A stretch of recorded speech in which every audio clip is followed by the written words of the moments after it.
Hello, hello, hello. Anybody out there? Anybody gonna come in? Anybody gonna come in? Who? I need some people in this one today. Well, hello, door just barging wide open.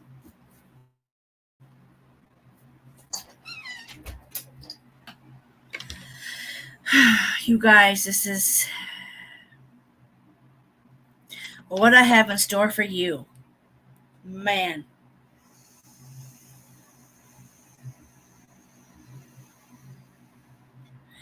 I am so mad, so pissed off. Oh my god, look at my hair. Oh shit, my hair, dude.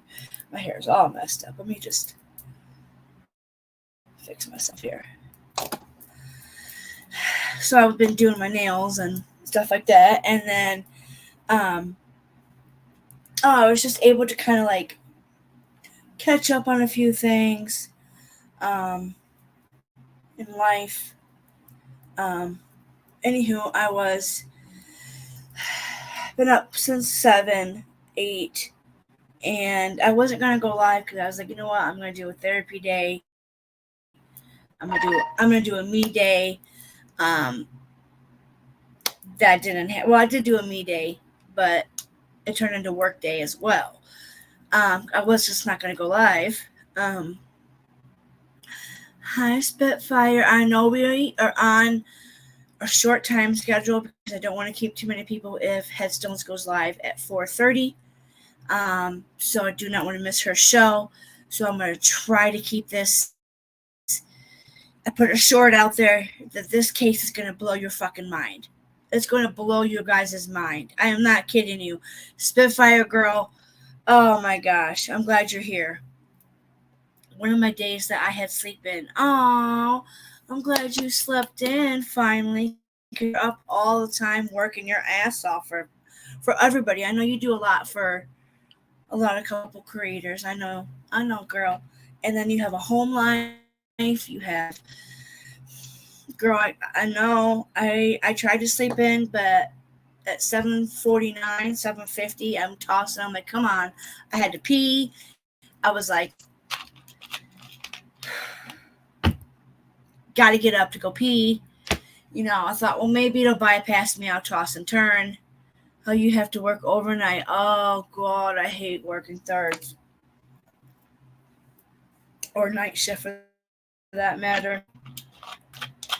That's why I wouldn't work night shift at the gas station because all the stuff comes out at night. Everybody comes out at night.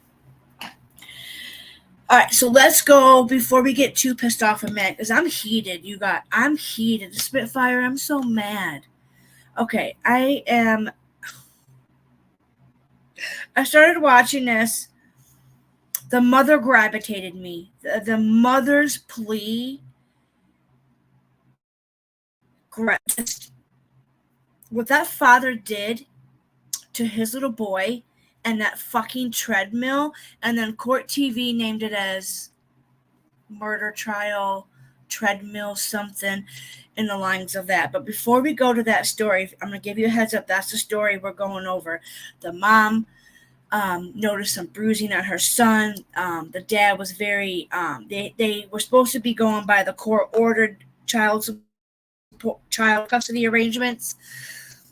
Well, he would dictate that. He had control over that. And because she was a struggling addict who was clean, got clean, relapsed, got clean. Now she says she's been clean for over, I don't know how many years. I'm sorry, but if I just found out my son was in the hospital and I couldn't find which hospital he is at, and I would probably think about it too. I would definitely probably be thinking about it. You can't, I mean, when you struggle with an addiction and you'll never know until you walk that life. So all these people out here that be judging everybody is ridiculous because it's not an easy walk. You walk a mile in a person's shoes once, and then you come talk to me. But this mother tried. She noticed scratches, she noticed bruises, and she took him to the hospital. They said they need to go see an abuse specialist. She took him there. Then he decided, said, well, since you brought him home so late, you can't see him till Saturday at this time at 6:30. We're going to get into it, but let me show. This has been on my radar now. This is the day old because we didn't go over it yesterday, but I want to see it because I have not watched it yet. I've waited to show you guys. So Tiffany Adams caught red-handed. Let's go take a look at that. I did not watch it because I wanted to. I posted it on my wall on my community tab, and I said don't peek. If people peeked at it, that's fine. That's why I put it there. I, however, did not, so I wanted to make sure we go over that.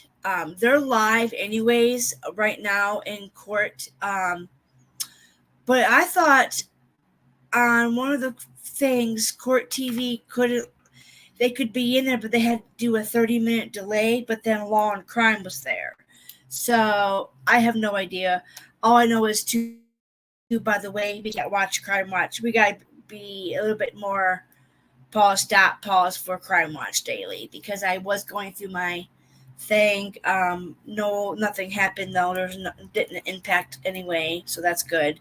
But it was a copyright. I must have used too much of it, which is okay. It didn't affect the channel anyway, which is good because I'd be devastated. This is my baby here. So let's go watch this criminal, and then we'll go to. I want you guys to see what the mom's testimony against the defendant, and which you guys it made me so mad. That's when I went back to bed. I have to work overnight. Oh no. Oh, I hate overnights. Okay, I'm so mad, you guys. And then I had some other issues going on.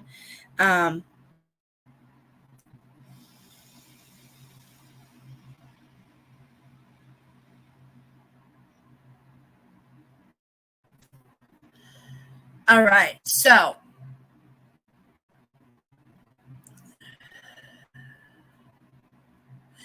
then we have some breaking news here, but we're going to watch this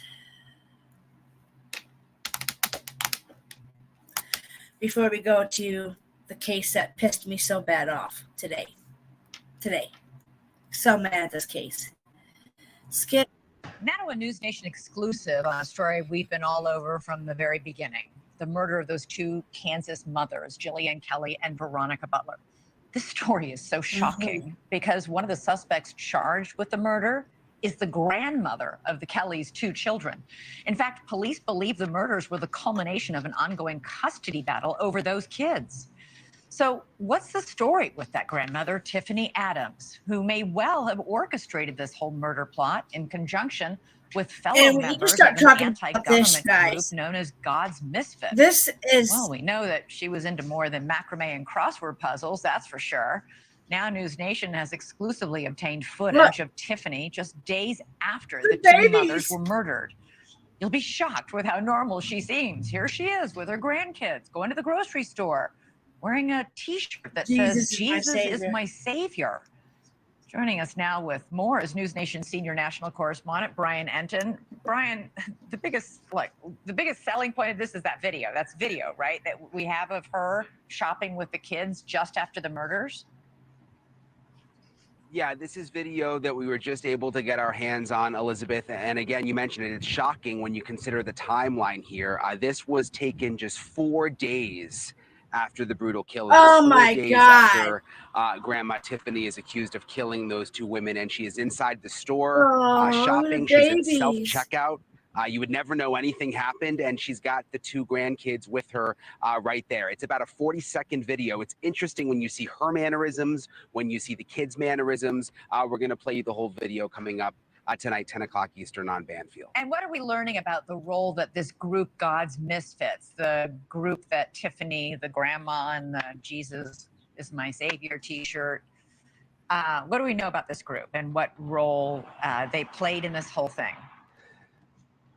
Well, we've known that it's this anti-government religious cult group, and we've This been trying case to just dig in. pisses You have me too off, for the too. last, almost month, and it's so Yeah. difficult because so much of it is underground. But I want to show you. We heard from locals that there was this abandoned school where they actually met on the weekends, and I went out to that school. We now have video of it, and it's outside the. Real quick, I'm going to pause. Breaking news afternoon for Ohio. Beware of highly contagious disease is now spreading in Ohio schools. What the fuck? Twombly's house. You remember the couple, Cole and Kara Twombly. They live right next door to the school. They're also suspects who've been charged with murder. And apparently the meetings were either inside this old abandoned school or behind the school. What's interesting, you see right there, Elizabeth, the front door that is boarded up. I'm told by the neighbors that when authorities showed up to arrest the Twomblys in the murder, they also busted inside the school as part of the investigation. So it's pretty clear that something was going on in that area, possibly involving God's Misfits. And then a fifth member of this group, God's Misfits, Paul Grice, was arrested after the first four. He's back in court tomorrow. What have you learned about his family? Yeah, he's going to be in court tomorrow, 9:30 in the He must have morning. picked He a was bad renting a time to house come live. in town, and we've learned that his wife has actually packed up and left town with the kids out of the state. We're even told. Apparently, Just she you and was me, homeschooling the Spitfire. kids. Did not know anything about the murders, we're told, and is now packed up and left. Also, you remember Tad Cullum, another one of the suspects, Grandma Right. Tiffany's boyfriend. We learned something interesting new about him today too, Elizabeth.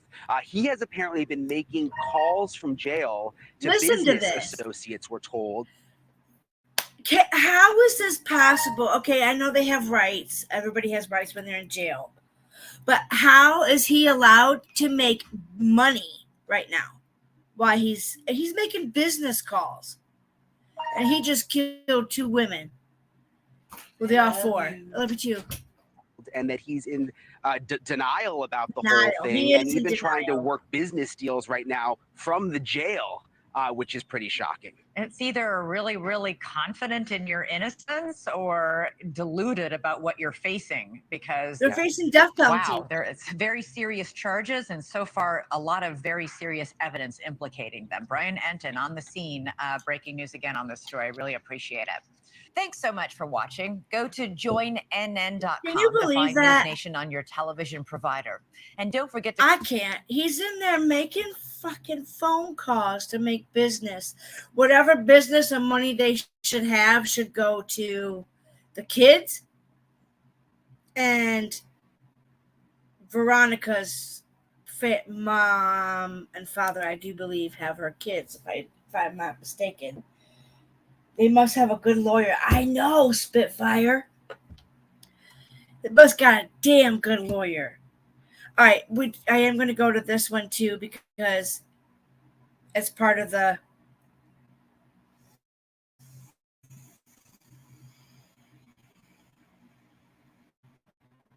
Now they talk about.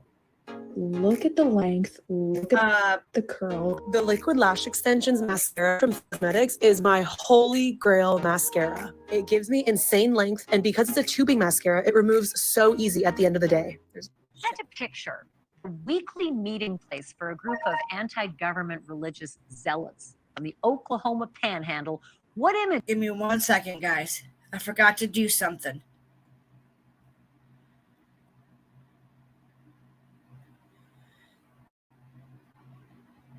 Shit.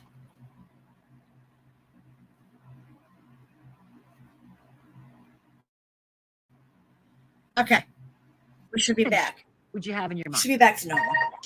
Now I'd like for you to add Let the me go fact that actually they add that allegedly too. planned a cold-blooded double murder there.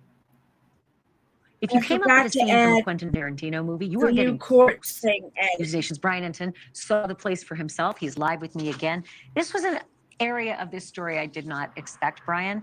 I think giving it the title Clubhouse is a little generous. This is an abandoned school. Abandoned And the school. vibes from your video, it's hard to describe them except for creepy. And I know there are a lot more adjectives I'm missing. So take me to this part of the story. Yeah, honestly, it did feel like the scene from a horror movie doesn't feel anything like a clubhouse, and you're about to see. We kept hearing abandoned school over and over again, that's where the God's Misfits group met. Since it's an underground group, it's very hard to get information, but we finally tracked down where that school is. It's next to the Twombly's house, the suspect's house, by the way. I went out there, take a look. So this is where the Twombleys lived. This is where they lived when they were arrested. You can see the welcome sign right there on the front driveway. These are their dogs running out. But what's interesting is right next to their house is this old abandoned school right here in the middle of nowhere. I mean, it's totally surrounded by farmland. This is called the old Plainview School. Told that it closed a couple of decades ago. But what's interesting is we've heard from people in town that this is where the God's Misfits meetings were held at times, which is a little confusing to the neighbors because it would be difficult to get into the school because it's all locked. But they also did tell me that there were times they would come by and they would see 12 or 15 cars out here, and it looked like there was some kind of meeting. And another interesting thing, you can see it's all overgrown. I mean, it's been abandoned for quite some time. But what's also interesting I is can't believe they were in there doing meetings and shit. They haven't confirmed one neighbor yet, told me but that when police came to investigate the murders and arrested the Twombleys, they actually kicked in the window there of the school the police kicked to it go in. inside as part of the investigation.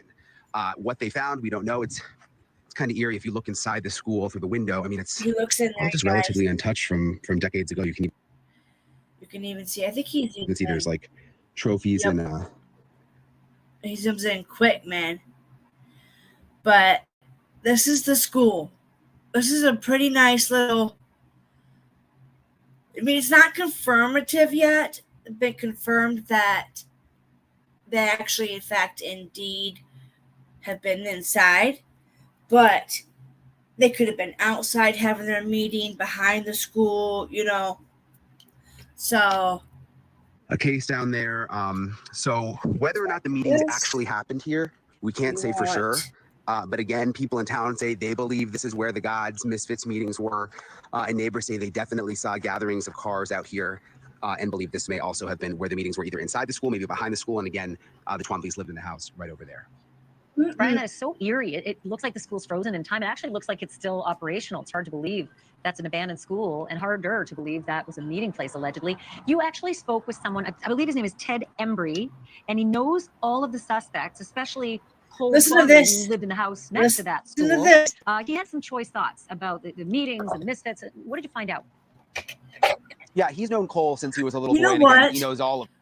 Oh my gosh, we got to make sure tonight when we go to bed, we pray to gosh. We pray for the safety of our news anchors because they are out there doing this. Brian Enton, he's out there kicking ass, and he's one of the good ones that I like to report about. I'm sorry I have to stop this so much. I got to. Even though News Nation has been good to me, they have not. How else are we supposed to, get the news out there? Other than me going back to the Notebook 20, but I had to pause for that. He's out here risking, and these are some risky and serious fucking people. I mean, these are dangerous people. Dangerous people. Of them. He's done business with them. He's been friends with them at different times. And he says when it comes to God's Misfits, there's a lot of anti-government people around. I mean, that's just the way it is here. But this was different because they considered themselves sovereign. They wanted to detach themselves from the government. And he says that he was very skeptical in particular of Cole Twombly's religious beliefs and the intentions behind those beliefs. Listen to what he said. What was your reaction when you found out that Cole wanted to be a preacher? I thought, who in the hell would want to go to that church, Well, good for him, but I don't think it's going to work. I don't know how in the world you can be one thing and then all of a sudden just roll over and you're something else. But why do you think the Twombleys ended up in this group, God's Misfits? I mean, you've known Cole since he was a child. I think it was a financial deal, and I think he's always looking for some way to get a dollar out of somebody, I guess. When you say financial deal, I mean, because we know that Tiffany, Let's Adams, back that up and again. Tad, other suspects had quite a bit of money. I mean, do you think that he... And I think he's always looking for some way to get a dollar out of somebody, I guess. When you say financial deal, I mean, because we know This that guy Tiffany, knows Adams, him and Tad, very well. other suspects had quite a bit of money. I mean, do you think that he was motivated by that to be part of the group, or? No, I don't think so. I think he started it and they come to him. I think they all come together about the same time. Brian, so insightful to get these interviews from the locals who are now willing to talk, I might add, now that the five suspects are behind bars. Tad Cullum, the suspect you were talking about, Grandma Tiffany's boyfriend. You learned about some activity behind bars. Can you that's a believe bit, this? Confounding. Tell me about it. He's getting to make Spitfire. What do you think about this, girl? Spitfire, you got to tell me. Spitfire, what do you think about this dude being able to make phone calls? Hugs cases, you know, it's going to be lawyers wanting to make a name. Yes, there is. Oh, Spitfire, wait till you meet the next lawyer. I heard him laughing. Like he's all up and giddy. Like, oh my God, girl, just wait. Just wait. I was pissed. Yeah, this is interesting. Let's remember, Tad Cullum is a businessman. It's owns blowing a my lot of land, mind. has I several different know. farming and ranching style businesses. There he is on the screen. The beard is sort of a new thing, by the way. He didn't always have that big long beard. But we have learned that he has been calling business associates from behind bars. He's been making phone calls to business associates, according to sources, and wanting to talk about family should get that money. and wanting to even talk about future anything that he has done in this, why he's been locked up. All that money and proceeds or whatever needs to go to those kids and the family. Take them, because you know what? These guys could be in prison and they could get that news anchor's going to want that story. So didn't they do that with, what case did they do that with? Daryl Brooks. Daryl Brooks is not allowed to make any profit off of any, and if he does, it goes, he has to pay his debt first before he gets any money while he's in prison. They need to do that to them or give them the death penalty. Two options. You make money off this, oh my God, speculation. Sorry, I don't like to speculate.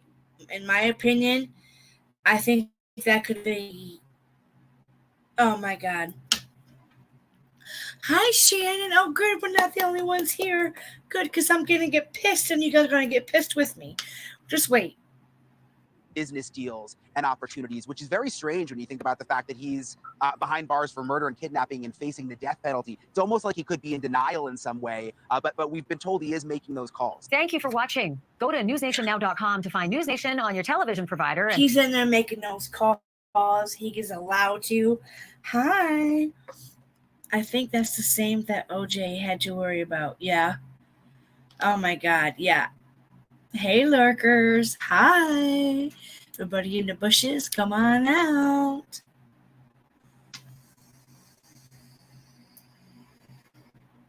You're not going to believe this next case, though. You're not going to believe it, you guys. All right, so I think we should go to the mothers first. Excuse me, that's important. So let's go to the mom's testimony. That way you guys get to know a little bit about the case, okay? Before we watch the videos, because it's going to release it in here. So before we go to the video, let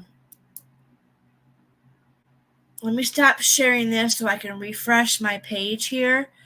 Did it save? Let me see if it saved. Stop sharing. Okay. Hi, we're here. Give me 1 second.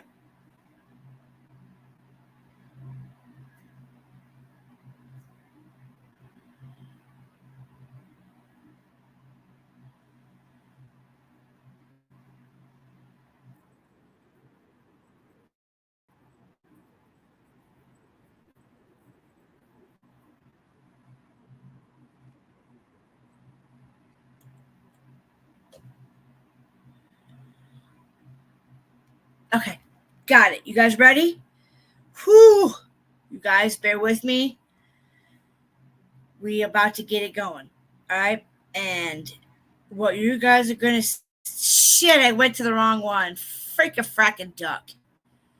Frackin' duck. Frackin' duck. That's our new word. No. What the hell happened?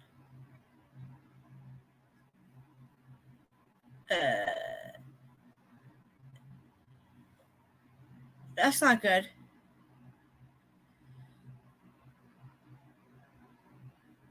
Uh-oh. What is that?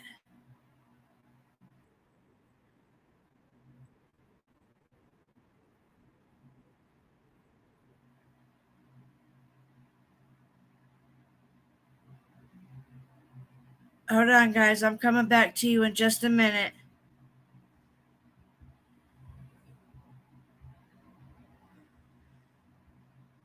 I don't think that's the one.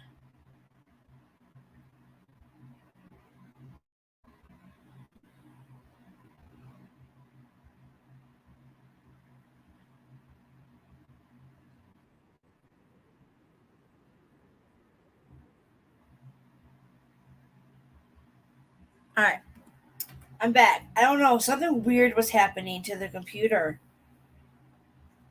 Quite some time for fur balls and their taters. Yes, yes. Come on in, lurkers. Yes, we are good here. We're happy.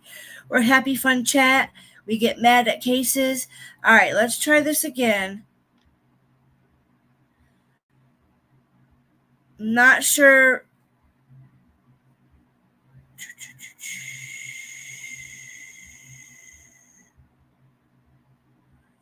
Here we go.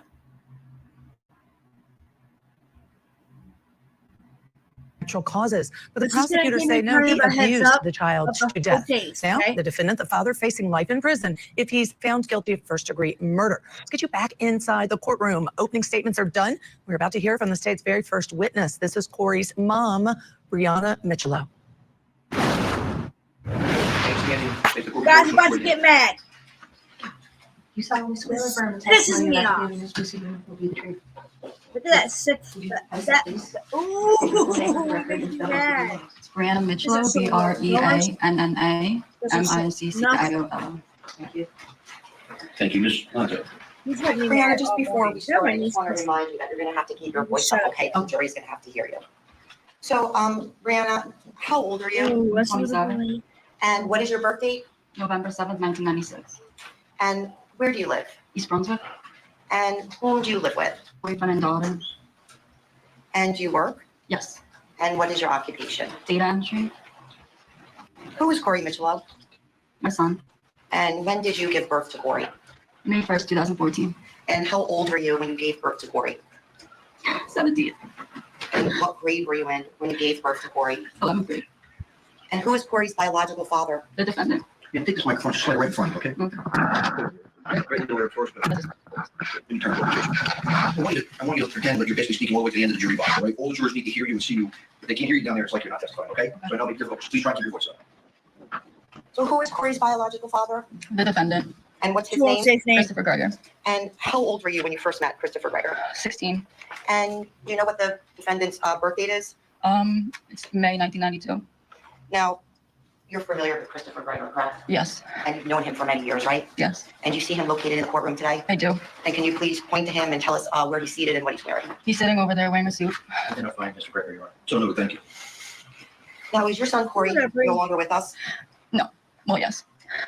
And can you tell the jury the day he passed? April 2nd, 2021.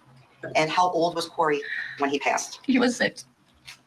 And what types of things did your son Corey like to do as a 6-year-old? He liked reading, coloring, painting, playing outside. And what type of demeanor did Corey have as a 6-year-old? He was happy, silly, loving. Permission to approach the witness, Your Honor? Yes, sir. God, you guys. Okay, I'm now showing you what's been marked S1 for identification purposes. And do you recognize? Yes, Okay, and is that a picture? yes. And can you tell the jurors what that's a picture of? Oh, that's a picture of Corey. And did you take that picture? Yes, So you're familiar with your Yes. son Corey, who's depicted in the picture? yes. Your Honor, permission to publish S1? Any objections? None. Yes, Ready to see his evidence? little picture Move right into evidence, here. yes, move into evidence and publish. No objection to the evidence? No, Your Honor. I'm S1. gonna show the video too of what he did. This is the video ahead right here. So if you guys are watching. Now, Brianna, can you tell the jurors who's depicted in that picture? My son Corey, And how old was he in that picture? 6. And who took that Nothing. picture? I did. As he And shows can you nothing. tell the jurors what you were doing when you took that picture of Corey? We were at the park playing in the snow.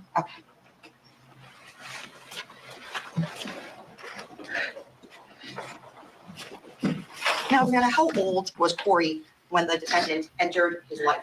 He was 5. And was there a paternity test? Yes. And how old was Corey when it was determined that the defendant was his biological father? Around 4. And calling your attention to October 28th of 2020, were you and the defendant granted joint custody of Corey? Yes. And when that happened, who became the resident parent of Corey? Christopher. And when I say resident parent, can you tell us what that means? He resided with him. And did you have visitation? Yes. And was this ordered by the family court in Middlesex County? Yes. Your Honor, permission to approach the witness, counsel? Yes, of course. The order? Yeah, sure.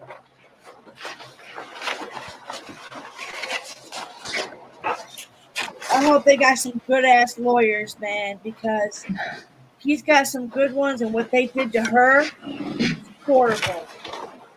From parts that I've seen. But mind you, Court TV says they have a heavy delay. They got to be 30 minutes delayed.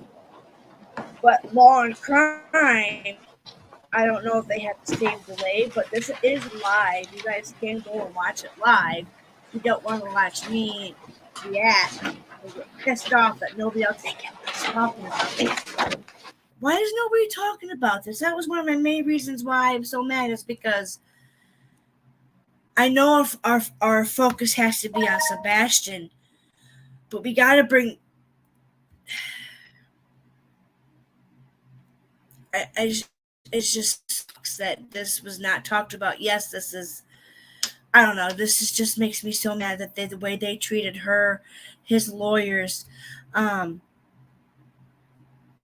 sickening, and what he did to his son on the treadmill.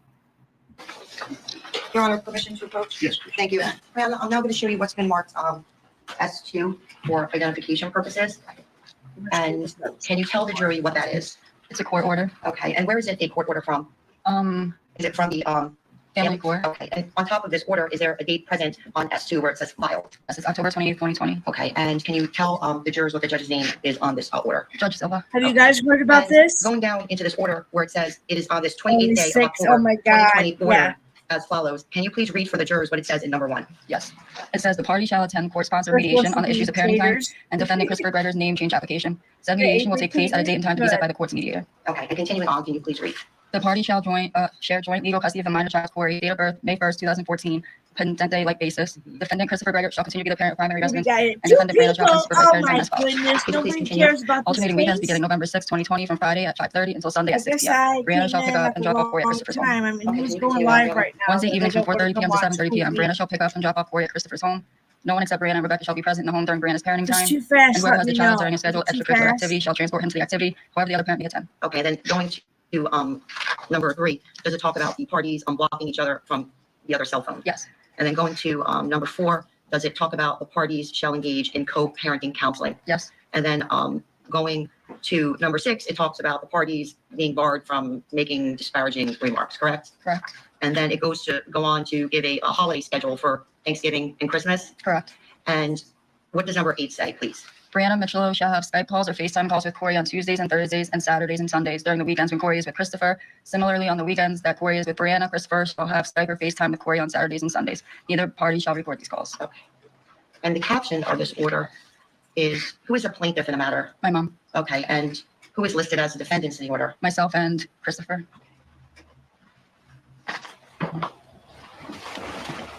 He looks like a big old freaking crack Now, in Nana, sock. have you I just struggled want to with poke his substance eyeballs abuse? out. Yes. And have you specifically struggled with drugs? Yes. And can you please tell the jurors about this? Yes. In my early 20s, I struggled with drug abuse. When I was younger, I went through a lot, and I feel like I used the drugs to like suppress my emotions. I didn't really have the coping skills that I do now. And like I said, I was just going through a lot, but I've been clean currently for a long time. And have you ever used drugs in front of your son, Corey? No. And can you tell us why you were granted custody of Corey in October of 2020? I went through a drug program and I provided clean urines, and I just fought really hard because I hated living without my son. Now calling your attention to September of 2020, where was Corey living? In Barnegat, Okay, and who was Corey living with? the defendant. I mean, you can And where tell did the she defendant was reside? on In Barnegat, Okay, Atlantic Heights. Okay, when you say the Atlantic Heights, can you tell the jurors what that is? It's an apartment complex. And did the defendant move from his parents' home in Monroe Township to the apartment in Barnegat? Yes. And who else lived in the apartment in Barnegat with Corey and the defendant? Just them. Now, Rihanna, in October of 2020, can you tell the jurors where you were living? In Englishtown. And what type of home did you live in Englishtown? A townhome. And who lived in the townhome in Englishtown? Myself, my mother's boyfriend, and my sister. And can you describe for the jurors what the townhome looked like in Englishtown? It was 2 stories with a finished basement. And where was your room located in the house? In the basement. Sure. And can you tell the jurors how come you were living in your mother's home in October of 2020? I wasn't working at the time, so I couldn't afford it. And about how far away is Englishtown, New Jersey from Barnegat, New Jersey? About an hour. Okay, then use this other lawyer. She uses the word bump. I never heard of the word bump for methamphetamines. This is Disclaimer Act. What the fuck is it? 1976 107. This is for research, commentary. I should have posted it in here. Hold up, let me just so I can read it. I've been doing really good. Let me just do it. Let me get it out of the way, guys. Don't yell at me, okay? Yell at fucking YouTube. All right. So, full disclaimer, copyright disclaimer under the section 107. Copyright, my ass. 1976 is for allowances made for fair use, purpose such as criticism, comments, news, reporting, teaching, scholarship, research. Fair use is permitted by copyright status that might otherwise be infringing in nonprofit educational purposes. Personal use tips to balance in favor of fair use, mother trucker. You know there's some real trying people. I know. I love Jones's Discord. Everybody's very sweet and nice. I do love Miss Jones's Discord. That's the only one I belong to. Now, in October of 2020, what grade was Corey in? He was in 1st grade. And what school did Corey attend? Cecil S. Collin. All right, still with us, West Coast trial lawyer Ron Zambrano. Ron, tell me what you think. This first witness, tearful, she's lost her son. They're owning that she had drug issues. How do you think it's going? She did extremely powerful. She's obviously compared to the picture that was on screen. She's clearly looking the part of a grieving mother who's responsible. But there are these things again. These are bad facts that they're embracing and they're heading straight on. But she looks like a grieving mother, and it is important to note that the father wasn't involved until 4 years into this boy's life. 4 years, but then again, she has her own issues. But I think she's doing a good job of conveying, like, listen, I had my mistakes, but I was trying to do my best, and looks like it was her mom who was really looking out for the welfare of both of them. And she, the grandma. Yeah, the grandma. I agree with you. I didn't mean to interrupt you, Ron, but she did own again. Yeah, I wasn't working. I was living with my mom, these other family members, but also touch on the defendant's demeanor because he is making eye contact with her. He is watching her. I feel like his demeanor is a little bit like he's angry or just perturbed that she's up there saying these things. Well, I was observing the same thing during the defense opening, how his mannerism runs, and I think he just comes. That's his default when he's just sad and upset. He's but an he's definitely, asshole. I think he just kind of looks like a mean guy. But then again, he had the same look when he started crying during the opening. So it's hard to read if the jury's paying attention like we are. But I agree with you. I mean, he is locked in on her, and he looks really, really upset. But then again, if he really believes that she's responsible for the death of their son, I can't blame him. It's a really tough one. Neither one of them are perfect citizens. Yeah, absolutely. But also, I question if he was crying or not. I saw him wiping his eyes a lot, but I couldn't quite tell if he was really crying or not. We'll continue to monitor that. Thank you so much, Ron, for joining me this hour. Greatly appreciate it. Michael Ayala joining me next for more testimony from the victim's mom in the Mill abuse murder trial. Stay with us. We'll be right back. Why? Excuse me. I'm a bad girl. Why in the fudge sickle do they name these cases like this? I mean, is that really necessary, Court TV? Excuse me. God, I'm bad today. Diet Dr. Pepper, what are you doing? Go do this to clear out stuck poop fast. There you go. All you YouTubers that have stuck poop in your asses and make you assholes and mean, and all you subs out there, and maybe the reason why you're so mean is because you got poop up your ass, okay? Poop your shit out. Welcome back to Court TV Live. I'm Ashley Wilcox. And I'm Michael Ayala. We're both here today giving you your front row seat to justice. And we are in New Jersey this afternoon for our newest live trial, the treadmill abuse murder trial. Defendant Christopher Gregor is charged with murder and endangering the welfare of a child in connection to his son's death in April of 2021. Now, Gregor told investigators that he took his son, 6-year-old Corey Michelo, to the hospital after he started experiencing symptoms of nausea and shortness of breath. Now, while at the hospital, Corey began having seizures, and just about an hour after arriving, Corey was pronounced dead. Well, now Gregor is facing life in prison if found guilty of abusing and ultimately killing his son. Right now, let's go back into court where the jury is hearing from the state's first witness, Corey's mother, Brianna Michelo. Elementary school, what town is that located in? Barnegat. Now, calling your attention to March 19th of 2021, did you have visitation of Corey that weekend? Yes. And can you tell the jurors, when did your visitation start with Corey that weekend? March 19th. Okay, and that would have been a Friday night? Friday. And where did you go to have your visitation with Corey on Friday the 19th? The defendant's home. And why did you go to the defendant's apartment on the 19th to visit Corey? The court order made it hard to go back to my house, and I just didn't want to fight with him. It was just easier than actually fighting with him. Okay, and when you're talking about the court order, are you referring to the court order from October 28th of 2020? Yes. And are you specifically referring to subsection C, that no one except Brianna and Rebecca shall be present in the home during Brianna's parenting time? Yes. We dictated everything, So too. during that time frame, Brianna, Sorry, I had to comb my was hair. it common for you to go see Corey at the defendant's apartment? Yes. Because I'm angry. And calling your attention specifically Look at to the this fucker. 19th, He was did you not sleep at the innocent. defendant's apartment that night? Yes. And why did you stay at the defendant's apartment that night? The next day I had something to do with Corey early. And during that time period, was it common for you to stay over the defendant's home during your visitations with Corey? Yes. And was the defendant always there when you would stay at the apartment to visit Corey? Yes. He was always there? Yes. Okay. And what if the defendant had plans? He would be, and it would just be me and Corey. Now, calling your attention to Saturday, March 20th at 2021, God, this did you angry take Corey for the day? Yes. And did you previously discuss Always your seems plan like it with takes the time. defendant? I did. And can you tell the jurors where you and Corey went? I took Corey to Pennsylvania to visit my dad for his I birthday. let you comment And anything you post about the book. What part of Pennsylvania did you go Thank to? you. Abington. Means a lot to And me. what did you Glad and Corey and you're your dad here, do in Abington, Pennsylvania? We went mini though. golfing This and got case ice is gonna cream. make you And about really how far of a angry. drive would it be from Barnegat, New Jersey to Abington, Pennsylvania? This case has got me really mad. Me and Spitfire have been here listening to it. This is the father who decided he was going to do some horrible stuff to his son on a treadmill. Yes, the mother has struggled with an addiction. She's tried right at the beginning, so you didn't really miss much. Thank you for being here. I really appreciate it. You don't know how much you guys mean to me. You really don't know how much you guys truly, truly mean a lot to me. So this right here, you'll see in my watch later. There's the top video of him putting his son on a treadmill. It gets worse. I want to poke his eyeballs out. He's got me so mad. And the mom, she really did try. She got her shit clean, and it's just it gets worse. And then his lawyers, they did awful stuff to her. Just humiliated her.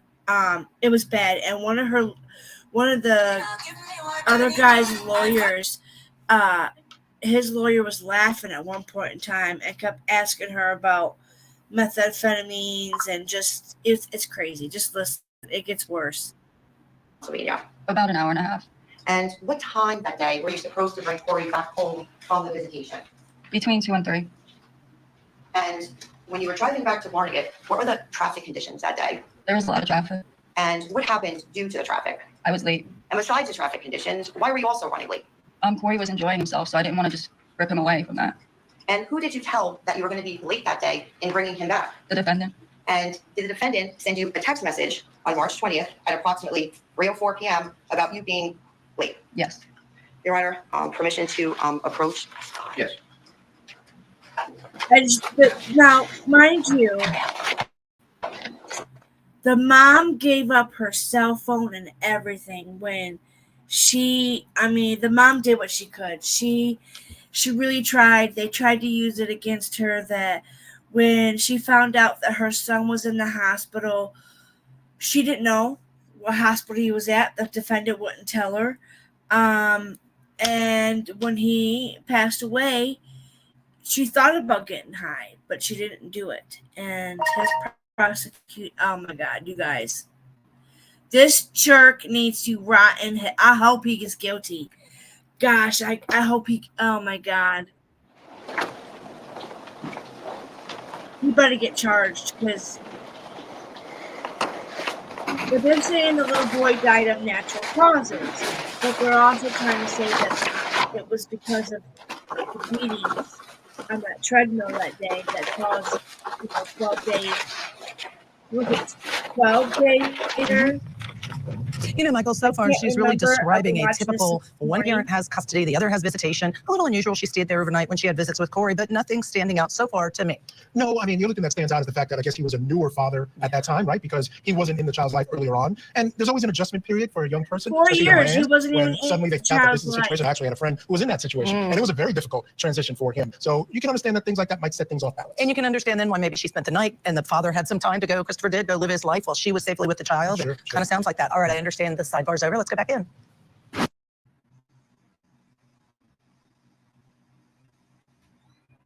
It's gonna start making you guys a lot madder in a minute.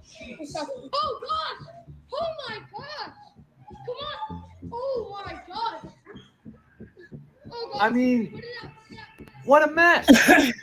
What would you have done differently? Sure, a fire extinguisher does come in handy, except it would leave behind a huge mess to clean up. That is, if you remember all the steps to use one in the middle of all the chaos. Plus, 83% of Americans don't even know how to use them. But what even fewer people know, that there are better, cleaner, and faster ways to handle a fire. Way more efficient and easier to use than a traditional extinguisher. Like this, the Prepared Hero Fire Blanket. Check it out in action. You just pull the tabs and throw it over the fire. It puts out most types of fires so smoothly, it's actually satisfying to watch. Grease fires, electrical fires, flammable liquids, wood fires, gas fires, anyone can put them out in an instant with the emergency fire blanket.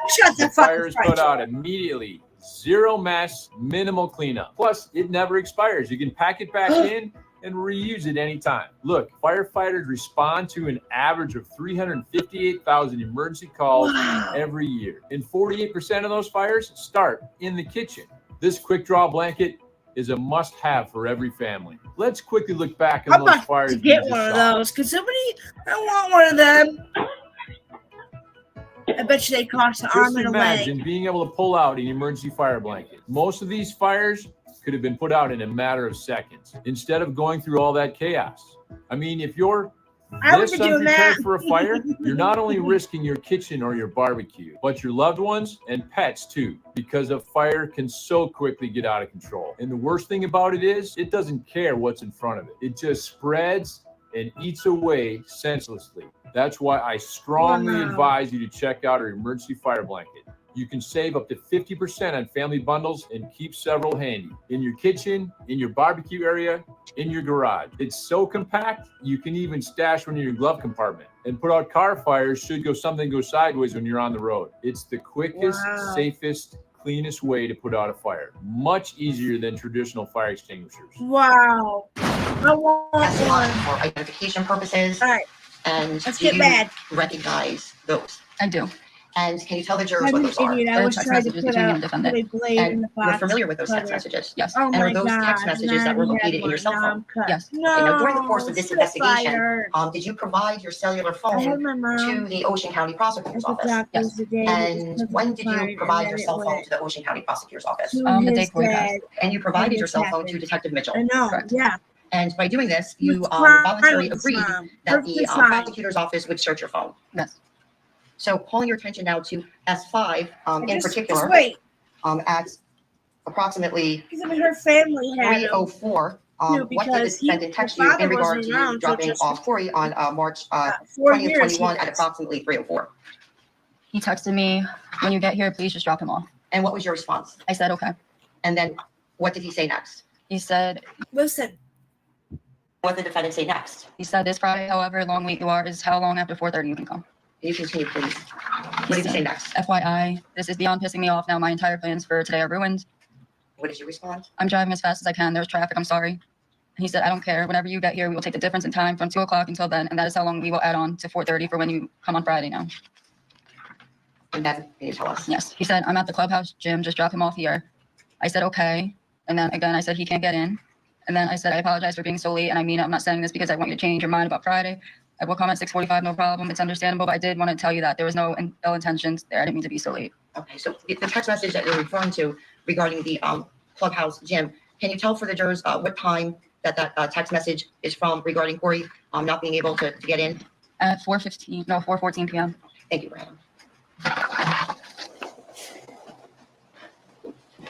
So Brianna, on March I can tell 20th she's of intimidated. 2021, She doesn't at wanna look approximately at her. 4:15, did you drop off Corey to his father at the clubhouse gym at the Atlantic Heights apartment complex? Yes. And had you ever been inside the gym located at the clubhouse gym? I have. And can you just briefly describe what the clubhouse gym looks like? There's weights and treadmills. And where did you park when you dropped Corey off that day? By the entrance of the clubhouse. And did Corey have issues getting inside of the gym? Yes. And can you please explain what happened regarding Corey being able to enter the clubhouse gym on March 20th of 2021? The door was locked. So I texted the defendant that he couldn't get in. And then what happened after that? He came and unlocked the door.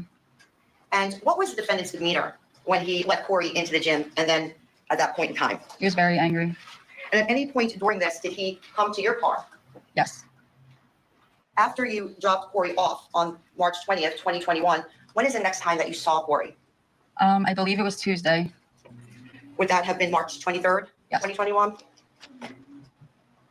And on that particular day, did you drive to Barnegat? Yes. And did you drive there to visit Corey? Yes. And where did you visit with Corey that day? The defendant's home. And about what time do you think did you angry. arrive at the defendant's apartment to visit with Corey? No maybe 4:30. remorse. And that would have been your weekday visitation. I wonder if with that's Corey? her mom. So it would have been like Because that after lady's school day. sobbing. This lady, Yes, I I'm really sorry. can't tell much. And about where her was the face. defendant when you visited Corey? This He was poor home. lady here, And she did must you be stay over the hurting. apartment that night? No. All right, she's describing the defendant as angry when she dropped Corey off. She was late. She admits that he was very angry. It starts to paint the picture, I think the prosecution wants, that he's an abuser. Yeah, and oftentimes we see this when a parent is mad at another parent, they Mhm. take it out on the child. Yeah, unfortunately. All right, we're gonna hit the pause button. You won't miss any of the mother's testimony as she describes Okay, what do you guys think so far? I always give it 30 minutes. If it doesn't stop, you go get the meds to stop it. Of course, they want to do an INR, but that's pointless with it clicks. I don't know. You and big words. Me and big words don't get along, girlfriend. You should know this. This just makes me mad. All right, I'm gonna It speed happens it on up these times. She was here visiting with her own son, Corey. Stay tuned. just because. This is how to get in shape fast. Oh yeah. I'm so This is sorry. rebuff. Let me These skip this one. balloons represent your in. We don't care about that commercial. We want to get to it. Come on back. Come on back. Come on back. Tonight on Closing Arguments, a closer look at the crime scene in the trial of Karen Reed. Now it's gonna start messing up. Watch when I buffer it. You guys. And how did you contact DCPMP? Through the hotline. Oh shit! I gotta go back. This is when And the why did abuse you make- starts. Hold on. We missed the whole abuse part. We gotta go back. Sorry. I'm just trying to skim forward a little bit. Went too fast because here's the mom is telling. I what wouldn't she expect him to found get on on the her stand. son. That's just my thoughts. And I just want to say one more thing, and that is it's a really great point of the strategy of the case, that that's not a decision that you can make before trial starts. You have to assess it as you go. Yeah, I think if you get to a point where you feel like a Hail Mary is the only chance you got, you might try it. But I agree with the T. I think right now what we know about him, his background, his anger issues, everything that went on, putting him on the stand would be a mistake. Too much to come out there. All right, we're going to go back now for more. The direct examination of Corey's mom. And while you were with Corey, did you see any bruises on him? I did. Yes. And can you describe for the jurors the bruises that you saw? He had a bruise on his forehead and it was very odd shaped. And it kind of looked like an imprint of something. And besides that bruise, did you see another bruise? He had one on his chest. It looked like a scrape. And where were you when you saw these bruises on Corey? Corey and I went on a walk in the neighborhood. And did you speak to Corey about the bruises that you saw? Yes, And where were you and Corey when you spoke? we were on the walk. And what was Corey's demeanor when you spoke to him about the bruises that you saw? He just seemed upset and scared.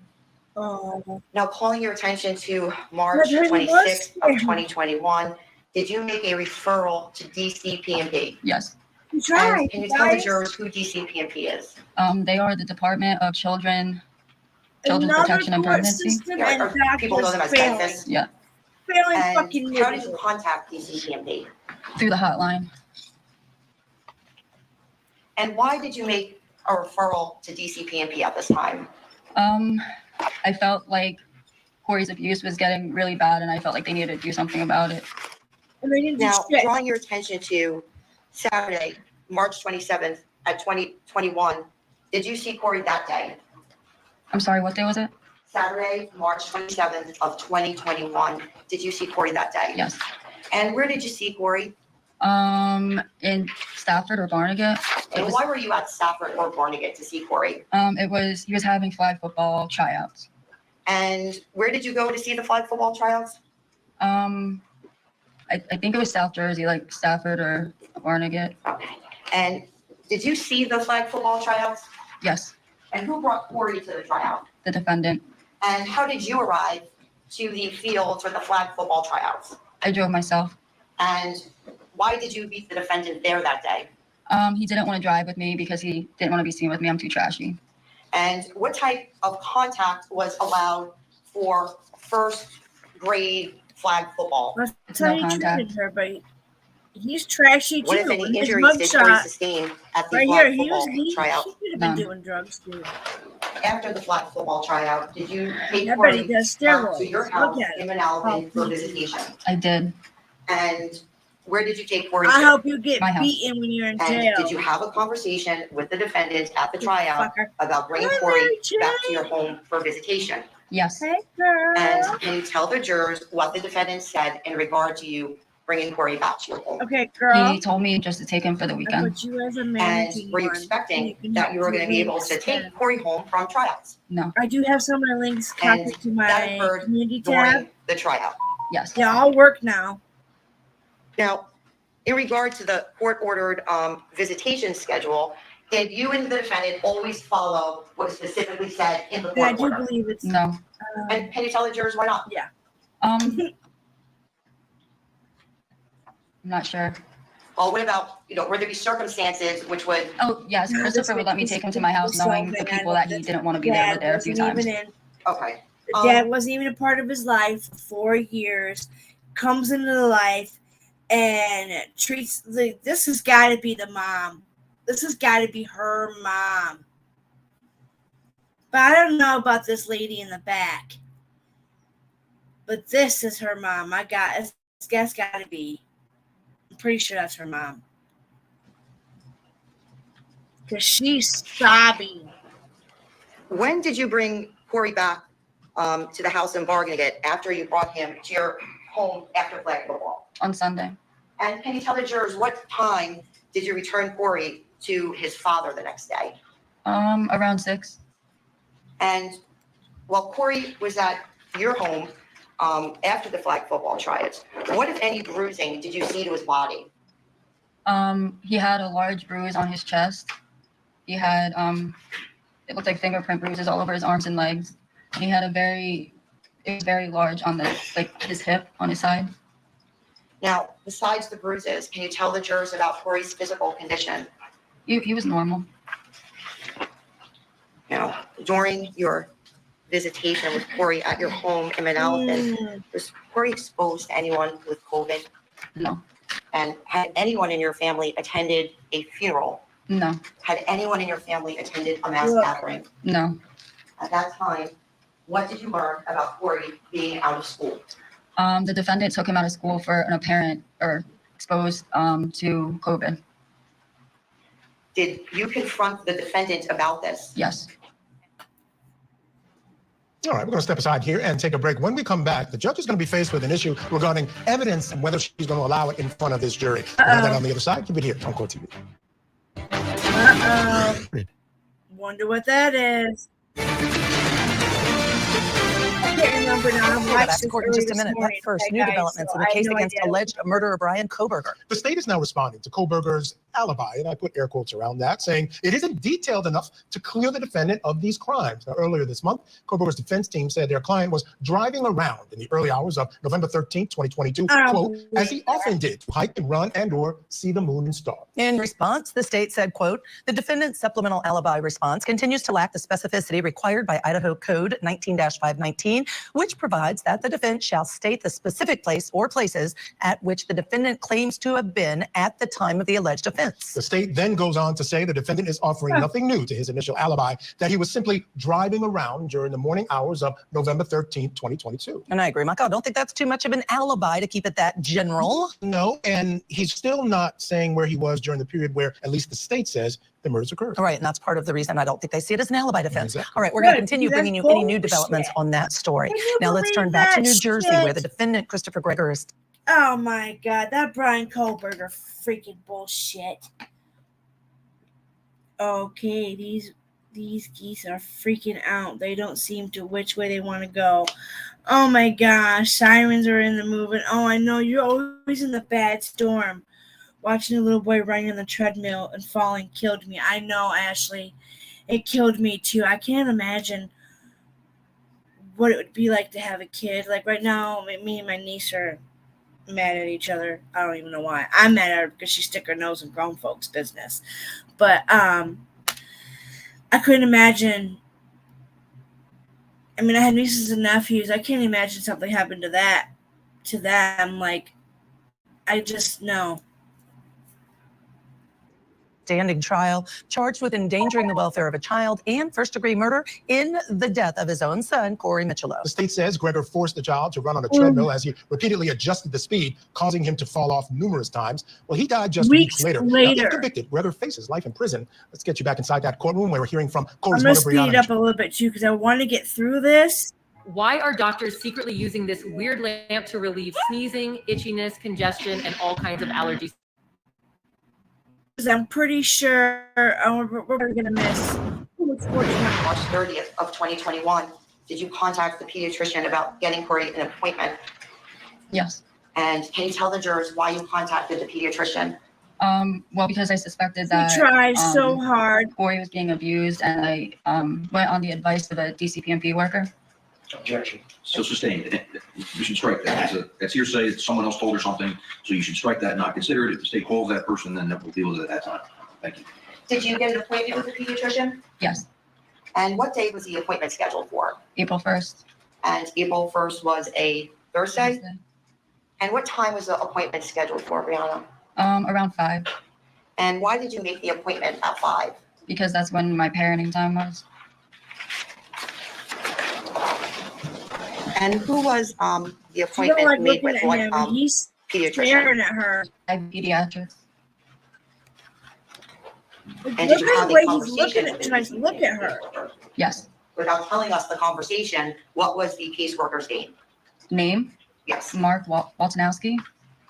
Calling your attention to March 31st of 2021, did you file an emergent application for full custody of Corey with the family court? Yes. And can you tell the jurors why you did this? I was in fear for Corey's life. And was DCPMP involved in this process? She got failed. Yes. Now, on April 1st of 2021, what time did you pick up Corey that day for visitation? Around 4:30. And after you picked up Corey, where did you take him? To the pediatrician. And what was the name of the pediatrician or the practice? IV Pediatrics. And what town was the pediatrician located in? Toms River. And when you picked up Corey that day, what was Corey's demeanor? He was fine.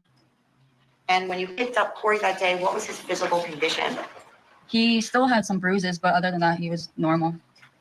And when you got to the pediatrician's office, did Corey speak to the doctor? Yes. And was Corey examined by the doctor? Yes. And did you speak to the doctor? I did. Now, based upon this conversation, where did you take Corey next? The Community Medical Center. And where is Community Medical Center located? I believe in Toms River. And why did you take Corey to Community Medical Center in Tom's River? To be examined further, and he needs to get x-rays and blood work. Okay. And while you were either at the pediatrician or on your way to Community Medical Center, did you receive the family court order regarding your emergent application? Yes. Your Honor, permission to approach? Yes, of course.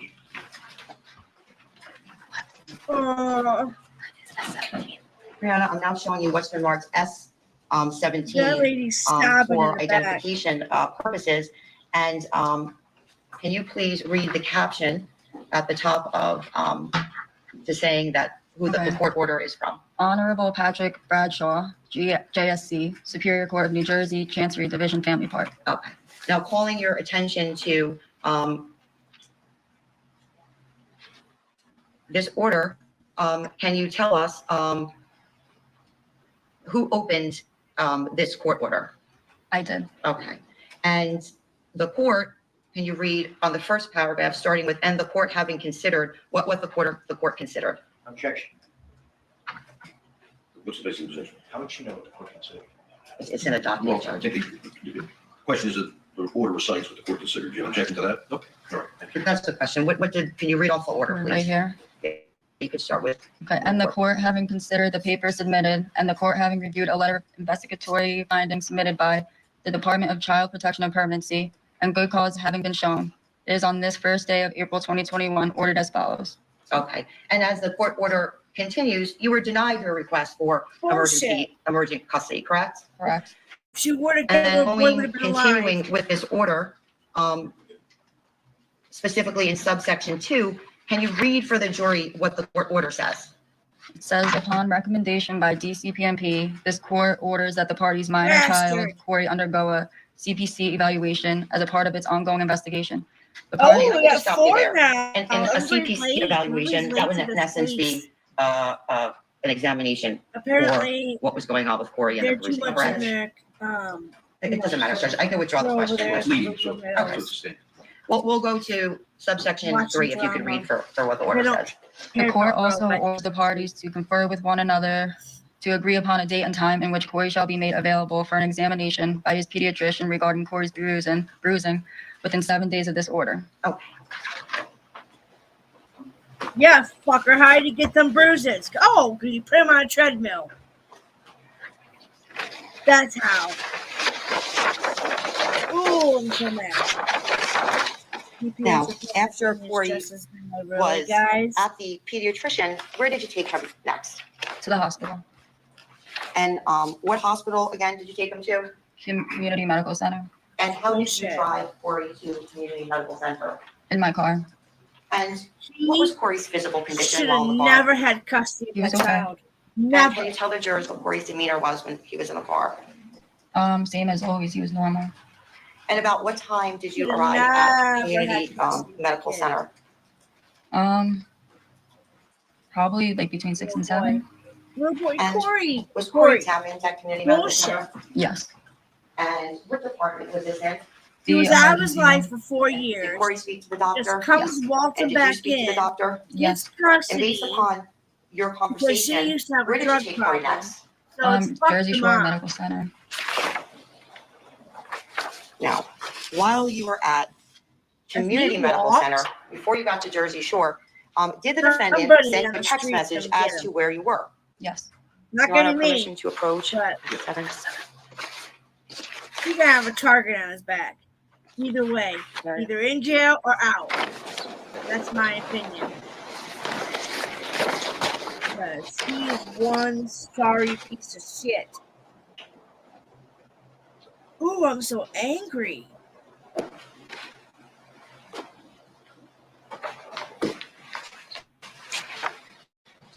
She was young when she had the baby, when she had Okay. Corey. I'm now showing you what has been marked as 7 for identification purposes. And do you recognize these? Yes. And are these what? Text messages between me and the defendant. Okay.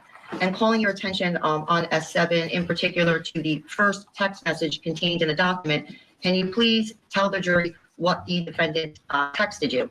Should you get objection since it's documented Latin evidence? I don't know how she could read from it. Your Honor, we already had a 104 hearing. We're going to move into evidence. I can move them into evidence. I was going to do it at the end, but. Okay, I'll do that. Okay, so I have the other ones too. I can move into evidence. So the state will move it into evidence as well. So ladies and gentlemen, you're going to hear about text messages, the statements of the defendant. You can consider his statements. I'm going to give you an instruction later. And again, she's describing that Corey was fine. He was in fine physical condition. He was okay in the car. She's taking him to the next hospital for more tests. And I think what the doctors say about what happened to this child is at the center of this case and whether or not the prosecution can prove it beyond a reasonable doubt. Yeah, she took him to the hospital, took him to her own doctor, the pediatrician. No one really raised any red flags about abuse, so I'm a little confused. Yeah, but then we hear there was chronic abuse. So Yeah. there's going to need to be a lot of medical evidence in this case. But when we come back, you don't want to miss it. Mother's still on the stand under direct examination. We'll be right back. Tonight on closing argument. Those doctors, I didn't see it, that turned their back on the bruises. Ooh, the state's gonna have some the state's better have it. The state better have that evidence. A close look at the crime scene in the trial of Karen Reed, the Massachusetts woman who claims that she's being framed This for the whole murder shit of is her a police fuckery. officer boyfriend. Plus That a deep poor dive into new man. revelations from today's gripping testimony. What was the question that she asked? Is he dead? We're live from Massachusetts Yeah, with the latest in the he's going to cover-up jail. murder trial. Closing arguments with Vinny Politan tonight at 8/7 Where's Central, he only on my Court ass? TV. It's a shame so many people gain weight from metformin, especially when a simple grocery store spice drops sugar levels in Well, my pounds mom in a takes matter of days. metformin. Anyone who's been on metformin for more than 60 days needs to see this. Well, what if I told you? They never really release the hack, do they? They just show you it to everyone. Welcome back to Court TV Live. Michael Ayala here with Judge Ashley Wilcott. Christopher Gregory claims that his son Corey died of natural causes, but prosecutors say he abused the child to death. Well, now the defendant is facing life in prison if he's found guilty of first-degree murder. Let's get you back inside the courtroom. We hit the pause button right now. We are hearing from Corey's mother, Brianna. She is still on direct examination by the state. I'll ask you to consider them at the end of the case in connection with that instruction. In addition, in terms of the statements of Ms. Mitchell, they're actually hearsay, but she's here testifying about it. So I'll allow it in for that reason. I concluded it wouldn't make much sense for me just to give you the defendant's statements or responses if you couldn't see the other half of the conversation. In order to be able to give you a full picture, I'm allowing both Ms. Mitchell's messages and the defendant's alleged responses into evidence in order to give you that context to be able to analyze it. Thank you. Thank you. Okay, so turn your attention then to F7 in Blistered particular at the open. top of the page at approximately 4:1. That's can you read the time for the jurors? 7:26. Okay, and what did the defendant text you? He said, "Where are you?" And what did he text you next? He said, "It'll be past 7:30 and I will take over and be with my son." And what did he say after that? "I have no idea where you are and you will not tell me on the phone. Why is that? You were past your time by the court order and I want to be there for my son." Oh, and what was your response to that? I said, "I am driving to Medical Center. I'm doing what a caseworker for DCPMP told me to do." At least you tried. Now, Brianna, while you were at Community Medical Center, did you sign Corey out of the hospital? Yes. And can you tell the jurors why you did this? Because I wanted to drive him myself to Jersey Shore Medical Center. And why did you want to drive him yourself to Jersey Shore Medical Center? Because I was already late and I didn't want to spend another 30 minutes waiting. And what had the hospital offered at the time? To transport Corey. She didn't want you. She while wanted Corey to take was him at Community Medical himself. Center, was he physically examined? Yes. And what was Corey's condition at Community Medical Center? He was fine. Now, did Jersey Shore Medical Center have a pediatric abuse specialist on staff? Yes. And while all this was happening, did you speak to Bart, the DCPMP worker? Yes. Now, after you and Corey left Community Medical Center, where did you immediately go? Jersey Shore Medical Center. And what was Corey's physical condition while you were with Corey in the car? Fine. He was just watching videos on my phone. And what was Corey's demeanor? Normal, happy. Now, approximately what time did you arrive at Jersey Shore Medical Center with Corey? Around 8. And did you speak to the doctor at Jersey Shore Medical Center? Yes. And did Corey speak to the doctor at Jersey Shore Medical Center? Yes. And what was Corey's demeanor while at Jersey Shore Medical Center? Look at him writing in He this was fancy okay. He was a little notebook. tired because it was getting late. And was Corey examined by a doctor at Jersey Shore Medical Center? He was. And what tests were performed on Corey at Jersey Shore Medical Center? He had an X-ray and blood work. And while Corey was at Jersey Shore Medical Center, was he seen by the pediatric abuse specialist? I believe so. Or was he seen by an emergency room doctor? I think it was an emergency room doctor. Now, Well, while you were at that's Jersey Shore Medical Center on April 1st of 2021, did you have a telephone conversation with the defendant? Yes. And about what time did that conversation occur? Around 8:30. And can you tell us about the conversation you had with the defendant? He called me and he asked me to leave the hospital with Corey, and I said I wouldn't. I wanted to be checked out, and then he started just verbally attacking me and fighting with me. And did the defendant know that you were at Jersey Shore Hospital with Corey? Yes. And can you tell us what happened at the hospital regarding your cell phone? My phone died. Now, at 11:43 p.m., did the defendant send you a text message asking you where you were? Yes. You're under permission to approach? Yes. This poor woman has to sit up here and look at him knowing that he killed her baby. I couldn't do it. You might as well put me in a loony bin. Lock the key and put me in a loony bin because I'm going crazy. I can't have kids as an hour a You that day. instruction now, getting into a lot of statements allegedly made by Mr. Greger. So some of these are written electronically, say by text message, and now we're All right, still with us to help break it down, trial attorney Lateef Gray. Lateef, here's what I always struggle with is at this moment in time, she's doing everything right. She took him to the pediatrician. They sent her to the community medical center. They saw a pediatric abuse specialist. He was then sent to Jersey Shore Medical Center. The mom did that. And yet here we are with a dead child. Why you got Yeah, to it's say it tragic. like It appears that that? somebody slipped up and didn't take care of their responsibilities, and it doesn't seem like it's the mother who was the one who slipped up. I mean, she made over 100 complaints about abuse, none of them substantiated. So somebody fell asleep at the wheel here, and unfortunately, the cute baby is no longer here because of it. Well, Lateef, when we talk about evidence, somebody might have dropped the ball, but the fact is that suggests that maybe they couldn't prove that this abuse was going on. And I disagree that the mother did everything right. They told her, they gave her a choice. They said, look, we'll transport this kid. We think he's relatively serious. We want to go from community hospital to this larger hospital that can deal with more serious situations. She chose him herself. Had he remained under doctor's care, been transported by doctors, by an ambulance, maybe this doesn't happen. So I'm wondering how that might play into the case. No, you just had to Well, throw that's an that interesting in there, you dynamic. I dumb mean, fuck. whether or not she should have let the hospital continue to maintain care of Don't her give 'em that child, that's shit. a real interesting issue. But the fact still remains that she did take him to the hospital. She did do the follow-up that they suggested. So she did what she could to ensure that her son was not being abused, and that if he was being abused, that it was being taken care of. So it's a double-edged sword, but it appears that she did what she could do. And, you know, I always have to say it could have been a financial issue. It's a Maybe he was bleeding internally somewhere and the doctors missed it. Not because she wanted to drive. She was being verbally attacked.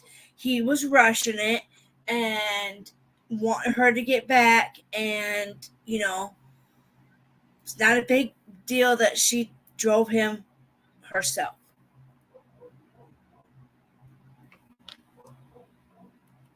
lot to have a child transported when you can do it yourself and save that money or not be able to pay a bill. I'm not saying that's the reason, but I don't know. There's just a lot of factors. Yeah, it is. It is. All right. Thank you so much, Lateef Gray, of course, for joining us this hour. All right, folks, coming up, we're going to have a lot more. Actually, before we go to break, I do want to talk a little bit about that choice that she made. So, for instance, when we're talking about abuse, we're talking about the last known abuse, the one we see on tape, is March 20th. Right. This is 12 days later. Doctors, right? Pediatric abuse specialists. No one sees signs of abuse. So can you then deduce, if you're a jury, that there was any abuse going on between the 20th and that day? I think only if you have medical experts who can say, looking at x-rays, looking at the test, we can tell you we have all of these old injuries that had to have been blunt force trauma, for instance. Otherwise, I think it's hard to prove. All right. So those are real big questions in this case, folks. Stick around. Coming up, that treadmill video is going to be played for the jury. More from the trial against Christopher Greger. That's coming up next. Keep it here on Court TV.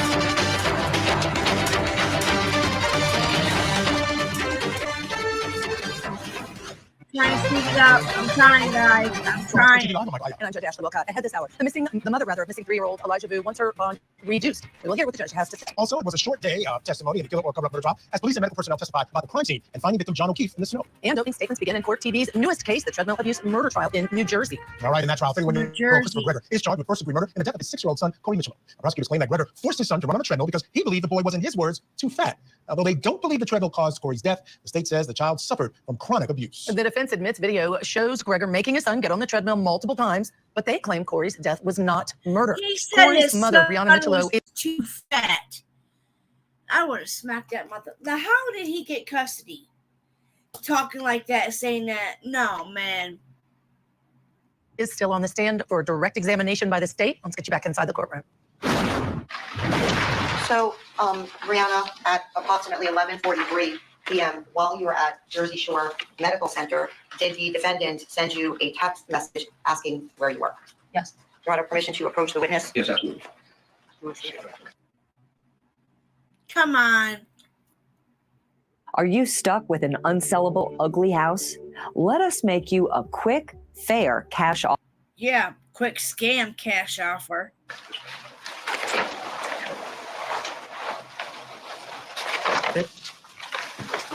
I give this woman so much credit to be able to. Okay, Brenda, I'm now showing you what's been marked S8 for identification purposes. And do you recognize that? Yes. And those are text messages from your phone? Yes. And you're familiar with those text messages? I am. Your Honor, permission to enter into evidence and publish? Sure, that's S8? S8. Any objection? None. S8 in evidence. Okay, now calling your attention to the first message. Can you tell the jurors what the defendant said to you and what time that this occurred? At 11:43, the defendant said, "Why are you now ignoring me?" And can you tell the jurors what your response was? I said, "My phone died and I just got a charger. I'm at the hospital because DCPMP spoke to doctors and they told me to come here. You could have came here from the beginning. You said no, drop him off. We could have taken turns the whole time. I'm not doing anything wrong. Stay up and I'll drop him off as soon as we're done." Can you please turn the page? Now calling your attention, can you please continue to read the first two messages with the dates and the time as well to the jury? On 4/1/21 at 11:52, I said, "You're not going to stay awake." And then on 4/2/21 at 12:48, I said, "How are you going to go to court and say anything about me keeping him? You won't even stay up for me to drop him off, and I'm offering now." Okay. Thank you. Now, after those text messages, when is the next time you heard from the defendant? The next morning, or that morning. Now, was Corey released from Jersey Shore Medical Center? Yes. And can you tell the jurors about his blood work? It was all normal. And what about in regard to any x-rays or scans? That was normal as well. And was that text message at approximately 11:43, was that the last time that you had contact with the defendant that evening? Yes. And can you tell the jurors why would you try to bring Corey back to his father's house from Jersey Shore Medical Center? So I didn't break the court order. Now, after you left Jersey Shore with Corey, can you tell the jurors where you went? I went to my house in Englishtown. And how long of a ride was it? About 45 minutes. And what was Corey's demeanor in the car ride? He was tired. It was 1 a.m. and he fell asleep in the car. And about what time did you then arrive at your home? I want to say like around 1:30. Okay. And when you got to your house, can you tell us who was awake? No one. And when you got to your house, where did you and Corey immediately go? We went to my bedroom. And where was your bedroom located in the house? In the basement. And where did you and Corey sleep that night? We slept in my bed. And while you slept in bed with Corey, what was his physical condition? He was okay. And can you tell the jurors what Corey's demeanor was while you slept in bed with him? Normal. And can you tell the jurors why you slept in bed with Corey that night? It was just easier because it was really late and I just didn't want to get him ready in his room. What time did you and Corey wake up this morning? Around 7:30. And when Corey woke up, did you dress him? Yes. And where did you dress Corey? In my room. And what did you dress Corey in? I put him in a sweatshirt, jeans, and sneakers. And what about his underwear? They were blue underwear. And Covers what was the everything, condition guys. of the clothes that you dressed Corey in? They were clean. And after you dressed Corey, where did the two of you then go? We ate breakfast in the kitchen. And when you went upstairs to eat breakfast in the kitchen, who was there? My mom and her boyfriend, Richie. And did Corey have breakfast? Yes. And did he eat? He did. And do you remember what he ate? He ate a bagel and a Go-Gurt. And were you with Now Corey she the can entire time remember that he was all eating that, breakfast? you guys. And can you tell the jurors what was Corey's physical condition in the That's morning not to when he was remember. eating breakfast? He was okay. And what She about his knew it demeanor? all. Normal. He was fine. Now, that morning of the 2nd at approximately 6:48 a.m., did you receive a text message from the defendant? Yes. Your Honor, permission to approach the witness? Yes. Is he up with the rest of them? You saw him ready? Okay.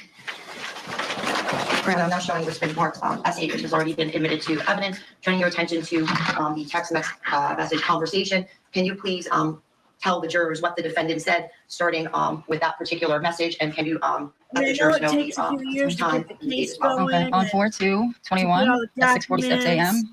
He said, "I'm going to court because you decided to go when you had 7 days last night, and by your text, you were still there at 12:50 at night. You are a detriment to Corey's health, and I will be going to court today about it." And can you read the next message from the defendant as well? Yes, 6:46. He said, "By the way, school starts at 8:30, so have him back before 8:30. She should have just kept him. Brianna, after Corey had breakfast, where did you drive to? To the defendant's house. And when you were driving to the defendant's house in Barnegat, where was Corey seated in the car? He was in the back seat. And how long of it was a drive to Barnegat? About an hour. And what was Corey doing while you were driving to Barnegat with him in the car? He was watching YouTube on my phone. And what was Corey's demeanor in the car? It was okay. Now, while you were driving Corey to Barnegat, did you receive a text message from the defendant? I did. Back up. It's a text message. But it's very, very important, you guys. This.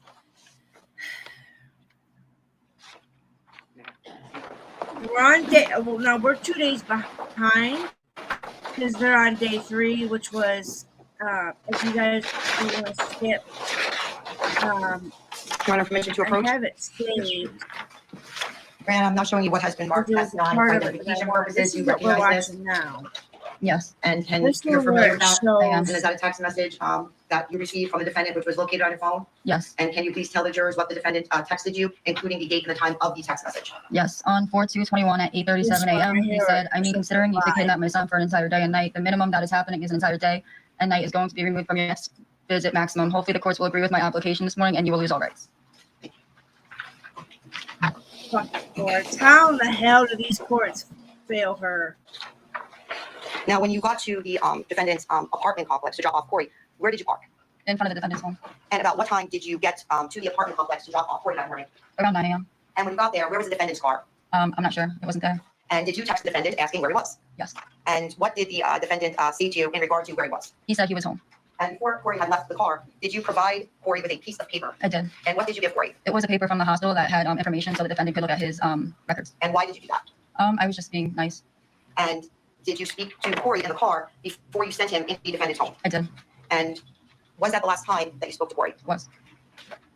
Did Corey exit your car? He did. And can you tell the jurors where Corey walked? He walked inside defendant's home. And how was Corey walking when he went to the defendant's apartment? Fine. And did Corey open the apartment door of the defendant's apartment? Yes. Now, continuing on, in the morning of April 2nd of 2021, were you and the defendant arguing? Yes. I have permission to approach. S11.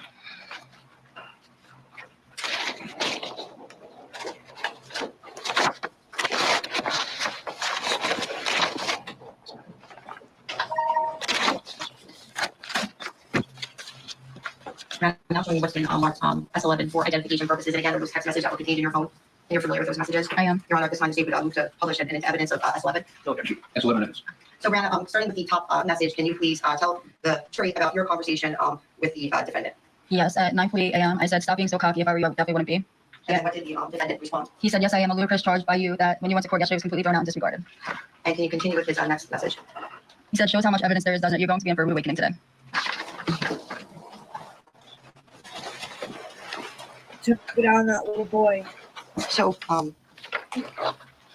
Brianna, what is the next time that you heard from the defendant on April 2nd of 2021? Around 3:30. And did you speak to the defendant on the telephone? Yes. And at 3:30 on April 2nd, what did the defendant tell you about Corey? He said he was lethargic. His legs were hurting. He was sleeping all day. And he was throwing up and just didn't feel good. And then he told me to send Corey's insurance card to him. And did you send? Oh my God, you guys, this is where it Spoonful of gets. rosemary or a spoonful of oregano? Does it matter? Actually, it Get matters a prepared. lot. Many Get herbs. prepared. Holy shit, this gets horrible. All right, we do hit the pause button right now to bring this update in the Doomsday Prophet murder trial going on in Idaho. Court was dark today while both sides took care of administrative issues. care, Chad, the but- accused of killing his wife Tammy and the two children of his current wife Lori, JJ and Tyler. And during testimony yesterday, two of Tammy's cousins testified. One told the jury the defendant told her parents conflicting stories about Tammy's death. Another cousin became emotional as she testified about how Daybell spoke very negatively about Tammy at her wake. Now, testimony is scheduled to resume tomorrow morning at 10:30 Eastern. TV cameras will be there to bring it to you. All right, we need to take a short break. We'll get back to the treadmill abuse murder trial up next, where the mother, Brianna Michelow, testifies about how she found out her son had died. Keep it here on your front row seat to testify. Tonight on Closing Arguments, a closer look at the crime scene in the trial of Karen Reed, the Massachusetts woman who claims that she's being framed for the murder of her police officer boyfriend. Plus, a deep dive into new revelations from today's gripping testimony. What was the question she asked? Is he dead? We're live from Massachusetts with the latest in the killer or cover-up murder trial. Closing arguments with Vinny Politan tonight at 8/7 Central, only on Court TV. We'll get you back inside that courtroom in just a moment. But first, let's bring in trial and civil attorney and law professor at Temple University Law School, Dante Mills. Dante, thank you for joining us both. Of course, you know, in this case, to me, it sounds like causation is really going to be the biggest issue because defense in its opening said natural causes sepsis. That's what killed this 6-year-old, whereas the prosecution is saying no, by the father. But these are things I would think experts could really help explain to the jury. I don't know if they can. This case is circumstantial evidence because what they're saying is there was chronic abuse that led to essentially his body kind of breaking down and those other issues. But I don't know if they have specific instances where there's physical abuse. If you have that, and you can point to him hitting him before or something like that, then you can say, okay, this was chronic. But they're kind of highlighting the incident where he was pushing him on the treadmill. I know that he fell a couple of times, pushing him to get up. That's not physical abuse.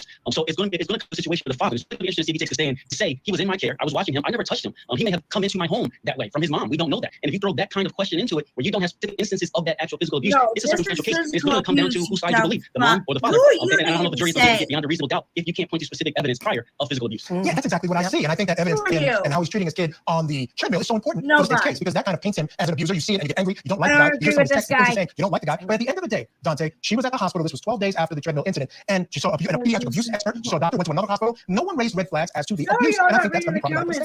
Absolutely. That's a phenomenal point. And if I'm the defense attorney, I'm bringing in the fact that all of these investigations are going on. Listen, she's trying to take custody from me. She keeps making these allegations. They keep being investigated and none of them are true. So how do you now suggest that there's chronic abuse where I was just investigated? Right? He was just reviewed or observed by a doctor and they didn't see anything to suggest that. So how can you say that now? I'm going to be screaming that if I'm the defense attorney, that we actually, not often do you have evaluations and medical examinations right before death where you could say there was no sign of that chronic abuse that they're talking about. So it's about controlling the narrative. And that's one way that they can try and turn the narrative of all of these allegations into some kind of proof that in fact he was not chronically abusing him. Yeah, and to your point, Judge, that's why it's going to be so important what the doctors say about this chronic abuse. If they can really convince the jury chronic abuse was going on, they can believe that might have compromised the boy and led him to the situation that he was in. That's the only way. And how specific of time frames can they say the abuse, and therefore it had to have been by the father? The child was in his care at that time. We have to wait and see. There you go. A lot of questions for this one. All right, Dante, stand by. I'm going to take folks back into court now where Brianna Mitchell is still testifying about the last time that she saw her son alive and when she found out he died.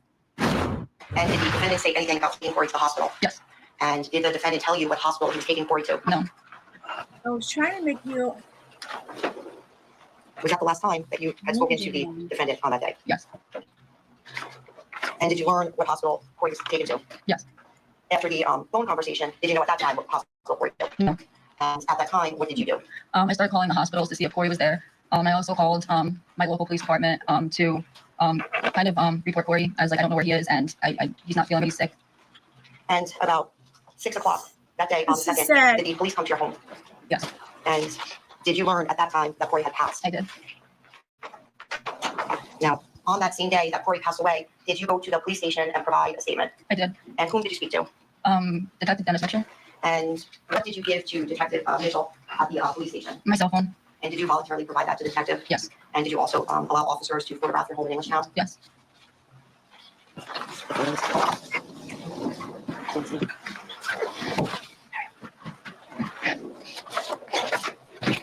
God, I hope he's guilty, you guys. Because he deserves it. I'm not sure if they show.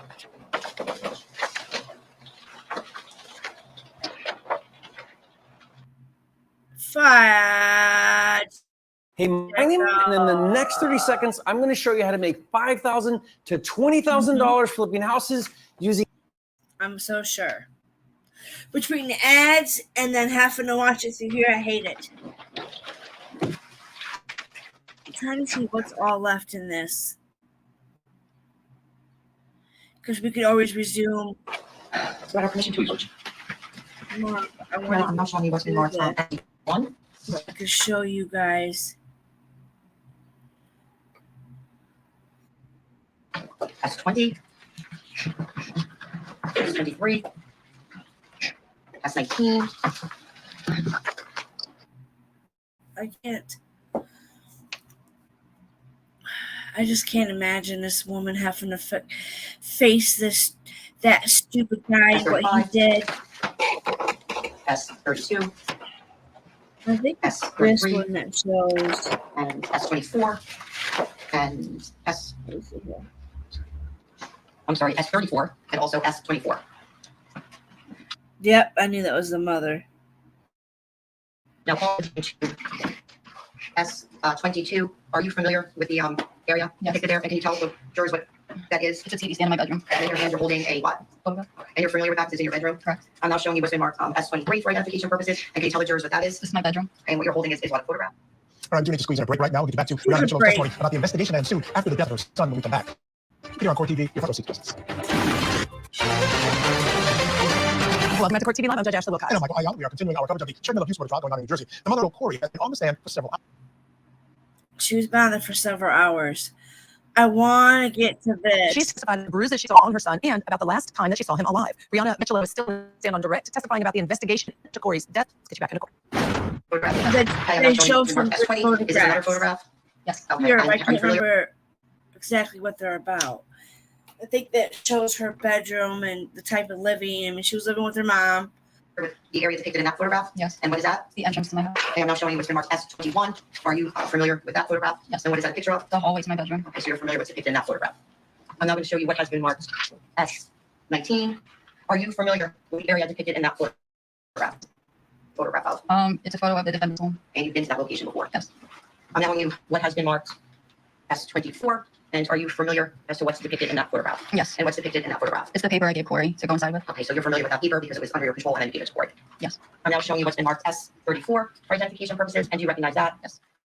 And Corey's underwear. And is that the underwear that you put on Corey when you drove him to the defendant's house on April 2nd of 2021? Yes. And in regard to that photograph, is So she what's depicted in photographed a that bunch photo of stuff. the condition of the wrong. underwear that you sent Corey with that day and going to the home? No. And I'm now showing you what's been marked S33. And are you familiar with that? Yes. And what is that a photograph of? Corey's underwear. And again, is the underwear in the same condition as to when you sent Corey in that underwear to the defendant's home? No. I'm now showing you what's been marked S32 for identification purposes. And again, is that the underwear that you sent Corey in a photo of that on April 2nd of 2021? No. That's not the underwear? Oh, yes, I'm sorry. Okay. And is the condition the same? No. Okay. And I'm now showing you what's marked S35 for identification purposes. And can you tell the jurors what that is? That's Corey's underwear. And again, you're familiar with that? And that's the underwear that you sent him in? And was that the condition it was when you sent him in underwear? Your Honor, she would ask for permission to publish and move into evidence the photos. Why can't you see this 22 and 23? Just like I let you just put them in order, so you go through them in numerical order and enter the evidence. You show 22 and 23. Okay.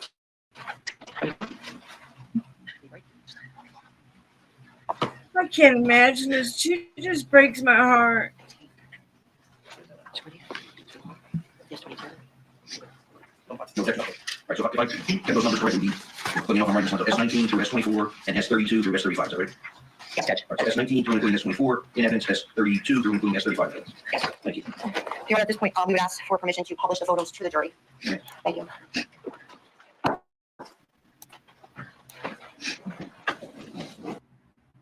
You fracking commercial. Come on. We got This $64 high-tech device is the last allergy relief tool you'll ever buy. And in 15 minutes, you know what's happening? This amazingly high-tech device is neutralizing bacteria, viruses, and fungus, and even dust mites and eggs all over the room and the air. It's like this dad was not a good dad. He was out of the life for 4 years, comes waltzing back in, and gets to just take over. Okay, Brianna, so you know, you're familiar with that location. Can you tell the jurors what that location is? That's the defendant's home. And the day that you dropped Corey off back to his father on April 2nd, can you show the jurors where you parked that day using the photograph of S19, which is now before the jury? Yeah, it was all the way to the right, the second spot to the left. We can go to the next picture. And then S20, which has been published to the jury. And can you tell the jurors what that is a picture of? That's the entrance of my home. So when you came home with Corey around 1 something on April 2nd, is that where you and Corey entered the home? Yes. And what area in your home is that? She documents the mom documents The entrance really and the living room to good. the left, and my bedroom doors to the right, out of the hallway. We can move to S21, please. Okay, now you can see S21, which has been published to the jury. And can you tell the jurors what is depicted in that photograph? That's the stairs and the hallway to my bedroom. S22, please. And can you tell the jurors what that is? That's a TV stand in my bedroom. Okay, why is that TV stand there in your bedroom? To hold the TV. And is that where you would generally sleep downstairs? Yes. Okay. If we could then go to S23. And can you tell the jurors what that is a picture of? Oh, my bedroom. Spot. Now, the night that you brought Corey back to your home in Englishtown on April 2nd at 1 something in the morning, can you show the jury where you and Corey slept? Yes, it was the bed on the left. Next picture, please. I'm now showing you what's been marked S24, which has been published to the jury. And what that is a photograph of. That's the paper the hospital gave me that I gave Corey to give to the defendant. And I'm now showing you, if we could move to the next photo, S32. And can you tell the jurors what S32, the photograph, shows? There, Corey's underwear. Is that the underwear that you sent Corey in to his defendant's home on April 2nd of 2021? Yes. And if we can move to the next picture, please. I'm now showing you what's been marked S33. Is that the underwear that you sent Corey in to the defendant's home on April 2nd? Yes. Now, when you sent Corey in this underwear, was that the condition of the underwear No. What was the condition of the underwear when you sent Corey to the home? They were clean. And can we now go to S34? And again, is this a photo of the underwear that you dressed Corey in when you brought him to the defendant's home on April 2nd? Yes. And is that the condition of the underwear? No. S35. And again, the underwear on S35 as the photograph, was that the condition of the underwear that you sent Corey in when you brought him to the defendant's home? No. And what was the condition of the underwear that you sent? They were clean. S36? No, S36, Judge. We get that. Yeah. Funny bone. When we come back, we'll hear the last conversation between Brianna and her son, Corey. That's coming up right on the other side of this break. Ooh, that's hard. Everyday people, just like you, accused of the unthinkable. He needed to eliminate this person. This is in fact murder. Accomplice to Murder returns with an all-new season. I know the manipulation. I know the lies. Taking you beyond the ringleaders. This is somebody you trusted and into the heart of the case. They were in this together. Accomplice to Murder with Vinny Politak. All new season premieres Sunday night, 8/7 Central. Only on Court TV. Sorry, before we get back. He's got attorney and law professor at Temple University Law School, Dante Mills. And Dante, you know, we're hearing testimony about those moments leading up to the child's death. And clearly it seems to me the state is trying to establish the fact that he was in good hands with mom before taking him over there. But again, I still think they have this issue of what exactly caused the death. You can't escape it. You're right, and they are walking through questions as they should with Randa, the mom, saying, when he got out of the car, did he walk normally? Was he lethargic when you saw him last? And she's answering those questions the correct way, saying no, when he was in my care, he was okay, which means this must have happened after I turned him over. But when you have to prove something beyond a reasonable doubt, this must have happened. I don't know if it quite gets you there. And when I'm a defense attorney, I'm looking at the case and first thing I do, I'll say, listen, what's the worst fact that we have against us and how do we deal with it? And looking at her testimony so far today, the worst fact is a couple of days before, about a week and a half before, she saw bruising on him. However, that's countered by the fact that all the medical professionals that looked said that was no cause for alarm. It's countered by the fact that the dad says that's from playing football, which would naturally cause bruising if you're hit or tackled and running on the treadmill. So if that's the worst fact they have right now to show some form or process of abuse that was. He played flag football. There's no contact. Everybody knows that. There's no contact in flag football. This guy doesn't know what he's fucking talking about. He doesn't know. Assistant, I think it's kind of light. It's a tragedy that Corey died. And whenever a child dies, you want to find the person responsible. You want to take them off the street so they can never hurt another child. I just don't know if they have enough evidence here to say where this happened, when this happened, and how it happened. And a jury may require that. But continuing to put him back on the treadmill, I think it's problematic for the look at his defendant, even if it's not technically a definition of abuse. I think some can argue it is abuse. All right, moving back to court, the jury will be hearing the last recorded conversation between the mother Brianna and her 6-year-old son Corey.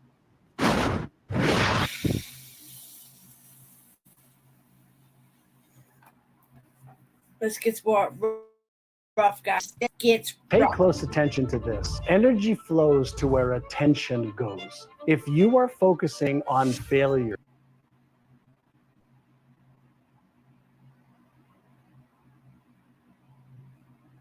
Come on. We gotta get back to court.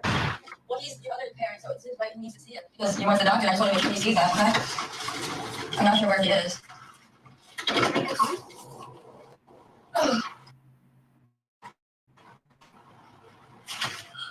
Yeah, he's inside. I don't know why the guard's not here. That's strange. Okay, Brianna. So in regard to the video recording that you just saw and listened to, is that your voice depicted on the recording? Yes. And who is the other voice depicted on the recording? My son Corey. And obviously you're familiar with Corey's voice. Yes. And That's so sad that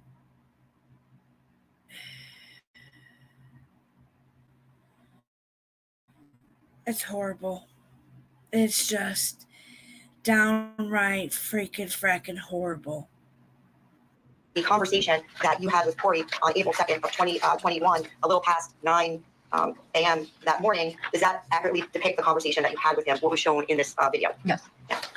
Did you know that you were recording this conversation at the time? No. And how? Come on. We gotta get to the other. I'm only gonna play the 6-minute one of the other video, and we'll pick up tomorrow as well. How did it come to be that I'm gonna be following this court conversation that you case had with because Corey I want to know was what recorded? happened. Detective Dennis Mitchell from the prosecutor's office called me and asked me about it. Okay. And Detective Mitchell had your cellular phone? Yes. Okay. And was this video recorded? She says it was an accident. She didn't mean to record this, but I don't know, guys. I think she did it on accident. On your cellular phone? And did you purposely record this on your She cellular phone? documented a lot And of how did it come stuff. to be that the recording existed from your cellular phone? I must have accidentally took the video. There, she said it. She said she accidentally took the video. Now, this camera footage came from. I just can't believe it. Your Honor, permission to approach the witness? Yes. Yes, CPCT. Yes, Your Honor. Flash drive. Video.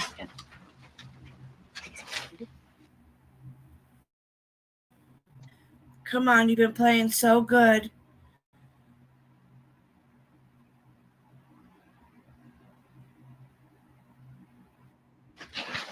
Okay, I'm now showing you what has been marked S18 for identification purposes. And can you tell the jurors what S18 is? It's a flash drive. And are you familiar as to the contents which are contained on this flash drive? Yes. And did you review the contents of this flash drive before you came to court? Yes. Now, contained within this flash drive is SA.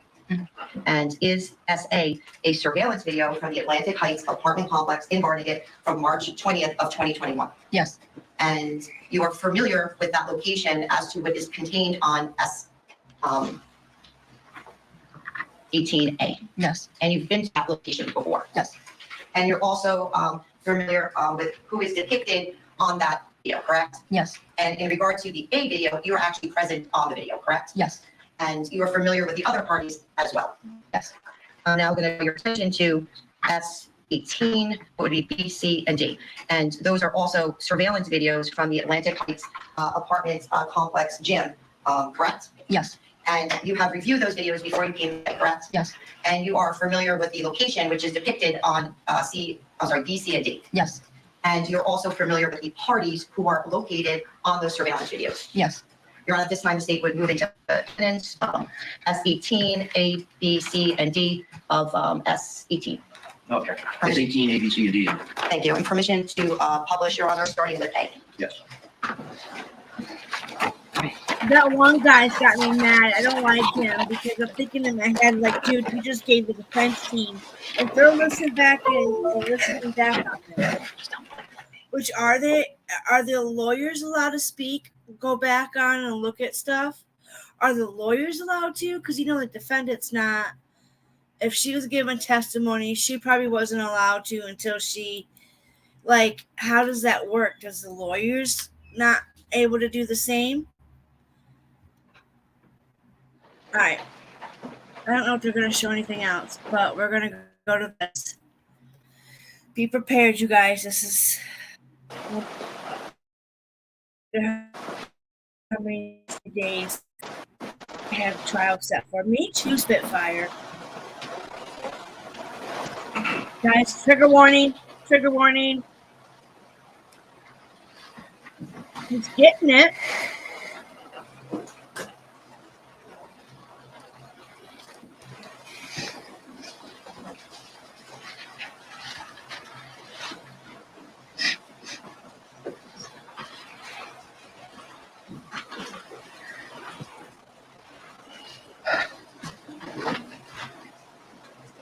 And this is sped up though, so hold on.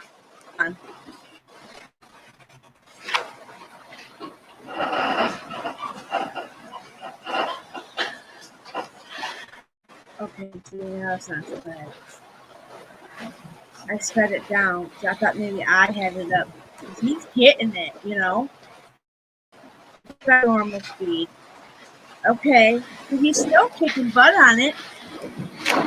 And then the fucking father comes over and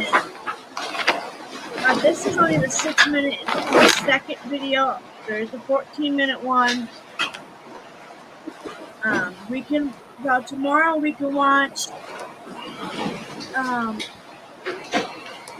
if you guys want to watch it ahead of time, you can.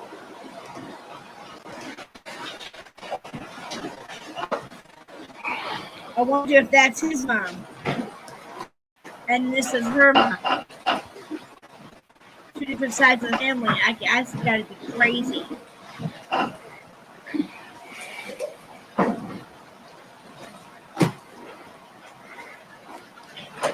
You're fat, dude. This little boy wasn't fat, he was skinny.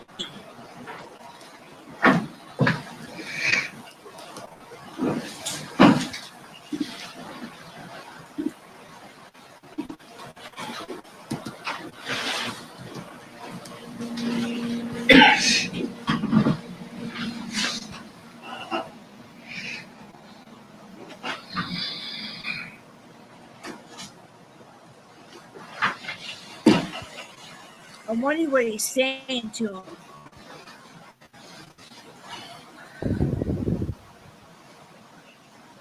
$2021.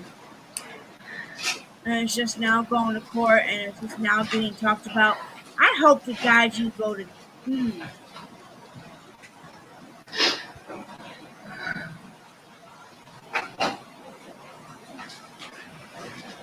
This is bullshit.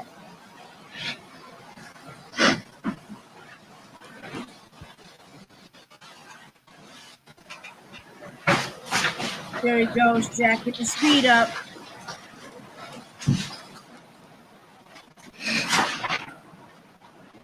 Oh my God. And there's nobody in this gym whatsoever. Oh, there's somebody walking up.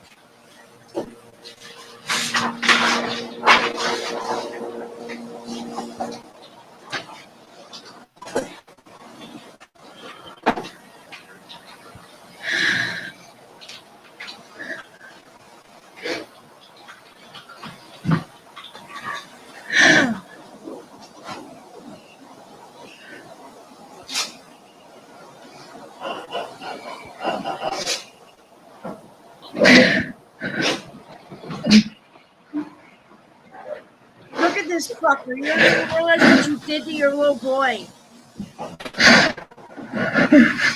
The poor mom is sobbing.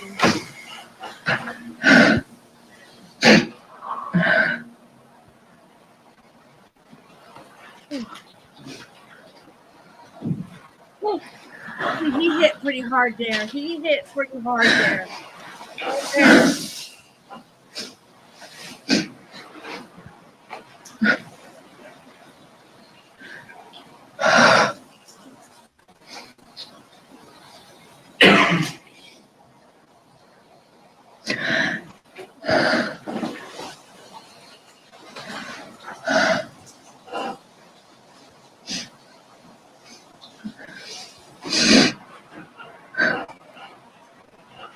You sick fucker. I hope he fucking rots. I really do. God, I hope he rots.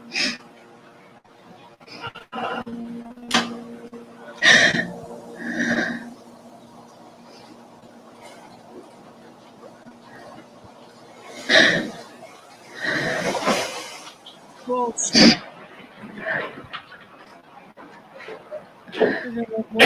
Just looks scared.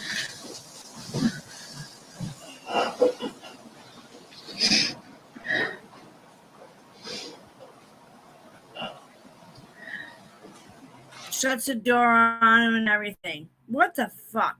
Used to shit. Oh boy, there's thunder. Oh no, you got a bad storm coming in? Okay, let me. I do want to show. Hold on. I'm not going to show all this. I just want to skim through this real quick. There is parts of this.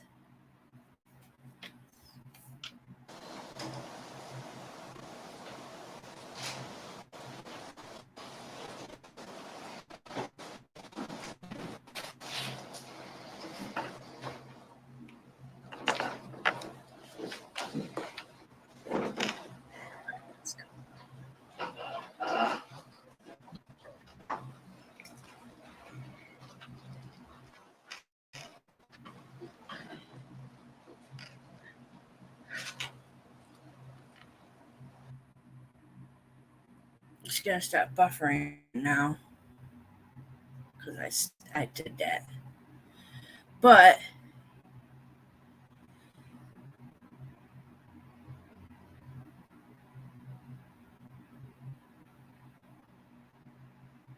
the way his lawyer did her is bullshit.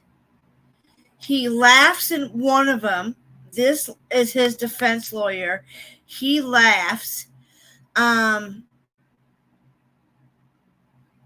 She holds her weight pretty damn good though. She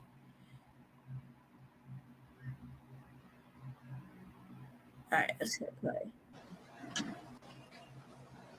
I just want us to hear a little bit of the lawyer. Hold on, let me skip a little bit ahead. Oh, you're fine. It's not bad yet.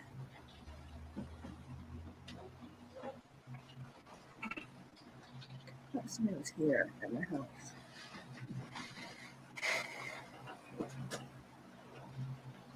All right, let me skip forward just a little bit. I don't want to watch that again. I don't want to watch it again. If you all want to watch it again, you can. I don't want to watch it again. I'm trying to get past it, but it's not letting me. This poor mother.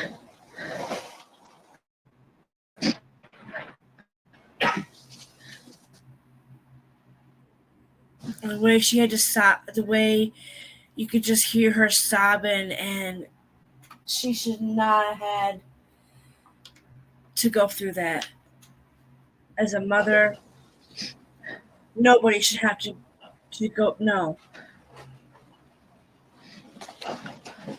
Your Honor, permission to publish a video, please.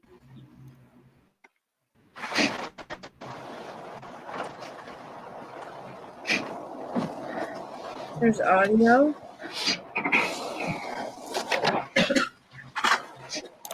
Now, Brianna, who is the child located in that video? That's Corey. And how old was Corey in that video? He was 6.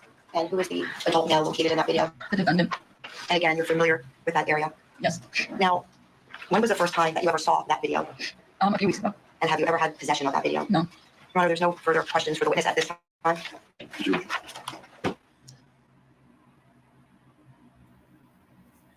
I want you guys to listen to his lawyer.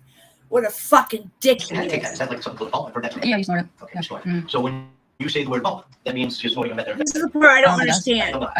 Yeah. Is that how you adjust it? Yes. So in January of 2000. We're going to back it up a little bit. That's the first thing he goes to, you guys.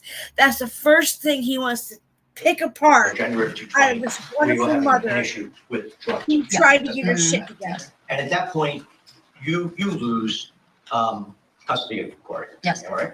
And what was the drug you used? Methamphetamine. Methamphetamine? This lawyer's And what is stupid. methamphetamine? I don't know. It's a methamphetamine. I don't know how to, it's a drug. Okay. And you lost custody of Corey in, I guess it was January of 2020 as a result of that addiction? It's around there. Is And you go to methamphetamine rehab at that cocaine? I Or went is that- to a drug program. Yes. Okay. And where was the drug program? Just Somebody help me out. What is methamphetamines? Adamethamphetamines is codeines, Vicodins, stuff like that, right? Oxycodone is considered amphetamines. These are methamphetamines. I don't know which one is which. Y'all, I should know this, but it's been a long time, okay? I've been clean, so I don't know the code terms. But I've never in my life used bump. I've never once in my life ever heard the code word bump for if it's pain pills. I've never heard that. Cocaine? Yes. Maybe it is cocaine, but just putting it as a better word, right? Well, that's the first thing. But this guy's doing steroids. He's got to be doing some steroids. I'm hypothetically in speculation. That's my opinion. This motherfucker is not innocent. He is not innocent. yeah, another one. And how long was that program? About 8 weeks. 8 weeks. And then in March, I believe it's your mother makes an application to start to get visitation of court, right? I believe so. Okay. I recall. But you still don't have custody or visitation rights at that point, am I right? Correct. And why was that? Because of the drug test. So did you fail the drug test after the rehab stint? No. So what was it about the drug test that made you not able to take care of your child? I just didn't apply for it yet. To get custody back yet. I was still working on myself. You're working on your sobriety? Yes. And when did you become sober? Around the summer of that year. The summer of 2020? Yes. So she's fucking So the summer of trying. 2020, She you become is sober, trying. and up until the moment you're sitting here, This stupid you've been lawyer. sober. No, I have relapsed. Okay. And when did you relapse? Probably around December 2020. December of which? 2020. I can't hear. 2020. 2020. Yes. So in December of 2020, you relapsed again with Yes. the same drug, the methamphetamine? It was. And how do you take that? Is that like something called a bump? I've heard that term. Yeah, you snort it. Okay. Yeah. So when you say the word bump, that means you're snorting a methamphetamine. I guess. I don't know. That's, yeah. Is that how you ingest it? Yes. So in January of 2020, you have a drug issue, you lose custody of Corey. In March of 2020. Which has already been discussed. It's already been I believe it's in discussed. October though of 2020 that you're now allowed visitation. I am, yes. She's doing In good. October of 2020, you then relapse in December of 2020. Yes. Does Christopher know that you relapsed in December of 2020? Did you tell him? I don't believe I did. So? And did you go back to rehab? I did not. Were you able to get over the addiction at that? No. So you relapsed again? Yes. When did you relapse again? I don't know. I have to think. Maybe February. I can't February. recall. It was on and off like once or twice. throughout. February of 2021? Yes. And that's all it takes, once or twice. All right, this is a very important that cross. The strategy defense, and in their all opening of your statement, they shit that basically you blamed the built up mom is for gone. any Once injuries you that may have relapse, appeared you gotta on this start child. So they have to be all careful. over again. Don't go too hard. Not Also even can't if go you soft. All right. did a tiny little whatever. Once you relapse, you have to start back all over from day one and say, I've been clean this day, this day, this day. You don't get to just. So she's being 100% fucking truthfully honest when she said, when she's telling you guys that. From an addict to another, even mine was just pain pills. Hers is cocaine. But this is for disclaimer. Meth is bad. My son had high sex drive up for days. Then days when he'd sleep. It's not easy. Yeah, no, absolutely. They go into every part of your life. I know, but still. We do need to take a break right now. When we come back, the I'm defense sorry, I continues know to what it's push like to go Brianna through Mitchell on her somebody's drug feels, use. addiction, Video on Court to TV. go Front row through it, to have to go through it. You One of the know. most successful true crime TV shows ever. This is crazy. Now has a new home on America's Get original him over here clicking buttons. Crime Obsession. 48 hours on Court TV. All right, let's go. Coming up next on Court TV. Let's go here. April 2nd. Do you remember having a conversation with Justin Wondren on April 2nd? Objection, Judge, it's hearsay. Hearsay, bitch. Well, her statements were not. Boom. So the existence of conversation doesn't convey any content yet, so that objection's overruled. Thank you. Do you remember having a conversation with Justin Wondren on April 2nd of 2021, beginning at 2:54 p.m.? I don't remember it, but Can I approach, please? I don't remember this part.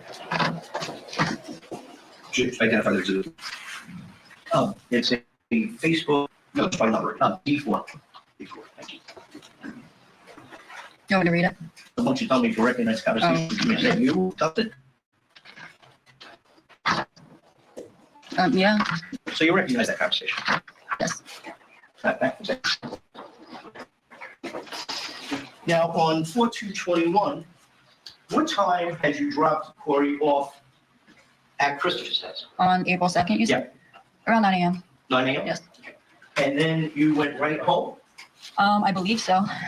And at what time did Christopher ask you to send him the insurance claim information? Around 3:30. Okay, good.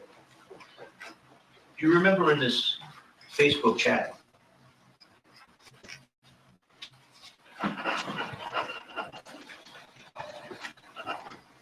At about 3:49 p.m., asking a person named Justin Boygrander to bring me a pump.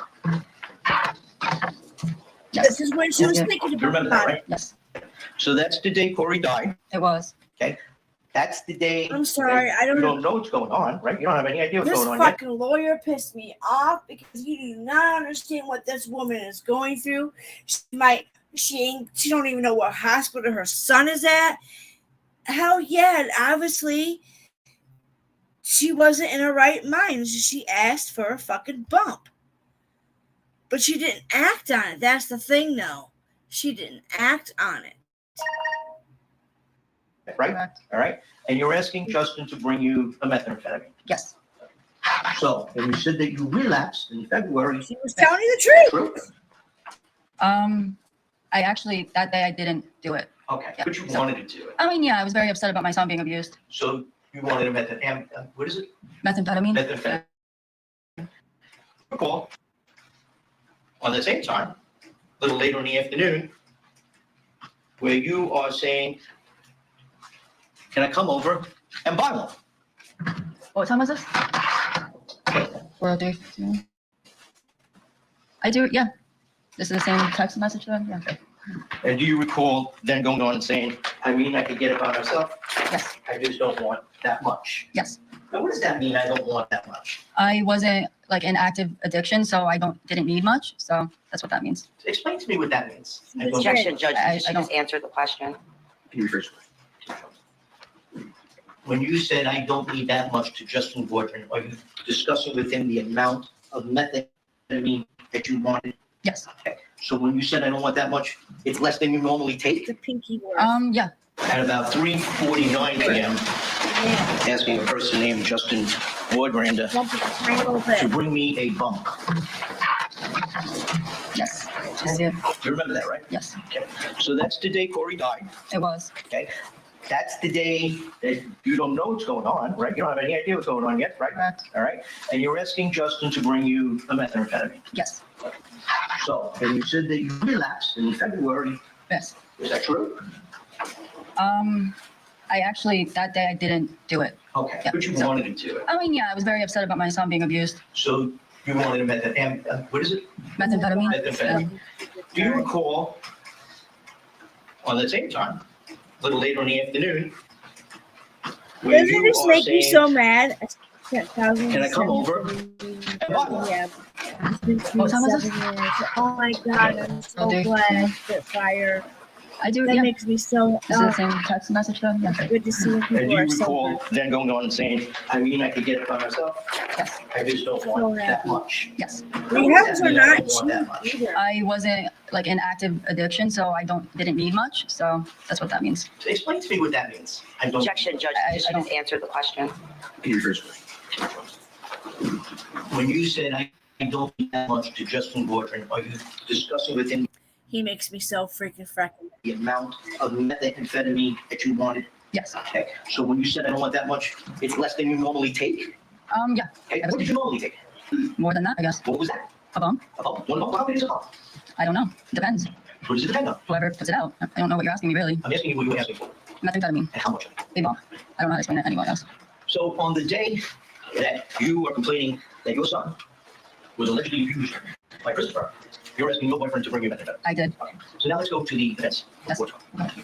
When you dropped Corey off at the gym, Christopher had given you permission to take him to the park. Yes. Because it was an unscheduled Visitation. visitation. Correct. So it's not, it was my scheduled visitation. You requested of him on a day that's not yours, if you could take your son to a party in Pennsylvania. Am I right? Yes. And he agreed to that. He did. You said, sure, take him to the party. Yeah. And then did you agree on the time you were supposed to bring him home? Yes. Okay. And did you take him home that time? No. You took him home late. I was late. You were late. And he was upset. Yes. So then you guys had an argument, right? Yeah. Over text. Yeah. Over text. And we saw some of those texts. We'll get to some of those texts in a while. Yeah.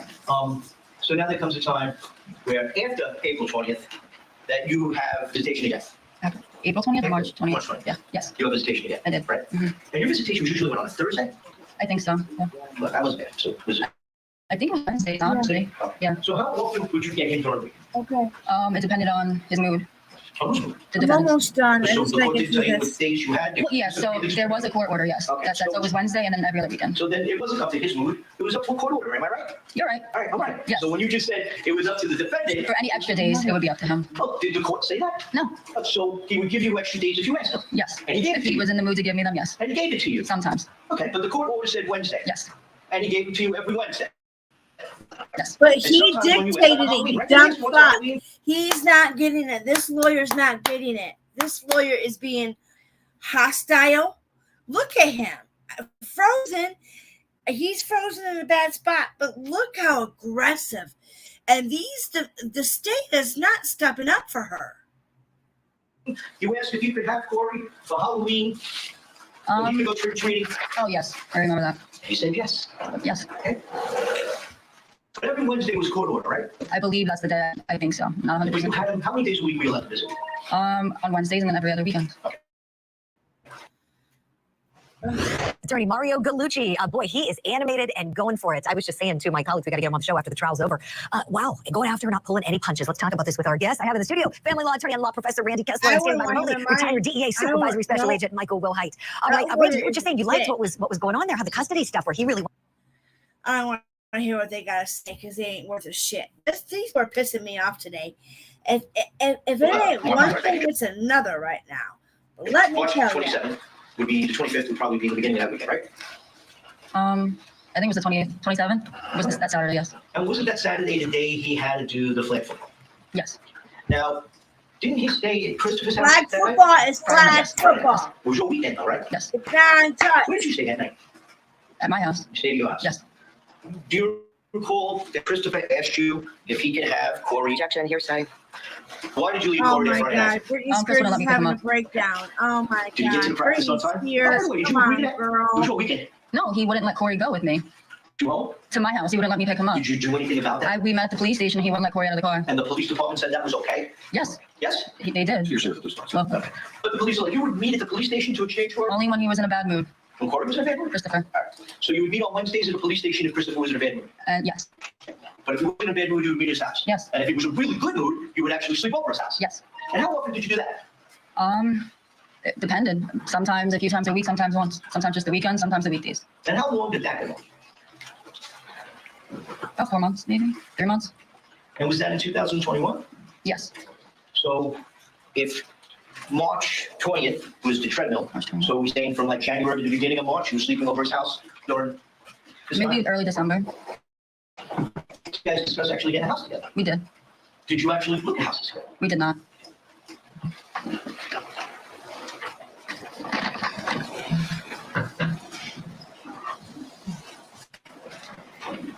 I hope she's not using. I don't think So up until this she point is. in March of 2021, Nervous. you still only had visitation rights, Yes. no custody. I had half legal custody and every other weekend. Yeah. Okay, so half legal custody, meaning you had them on Wednesdays and every other week, Yes. but you didn't have full parental custody. No. And what was Had Because half I was working custody. towards getting more custody. She had half custody. You fucking piece of shit lawyer. And how did you do that? What do you mean? How did you do that? What was the work you did? Tell me In what my you did. I opinion, got clean and I was trying you're to a go back to grimy court lawyer. and ask the judge for more time with Corey. And that's just around the time that you had made an emergent order. Yes. You requested an emergent order Correct. to get custody of Corey and have it taken away from Chris. Temporarily. Temporarily. Yes. Because you saw bruises Anybody know? Yes.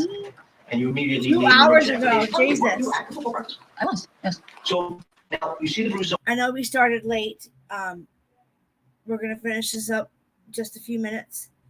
I know we started late. We started super late because I did my nails. I'm mind blown about this whole damn case and how this lawyer is pretty much portraying her as worthless mom. And I keep looking over here and I'm thinking, we're not live over there, we're live over here. This is just. No, Corey, you make an emergent application and that's denied. It is.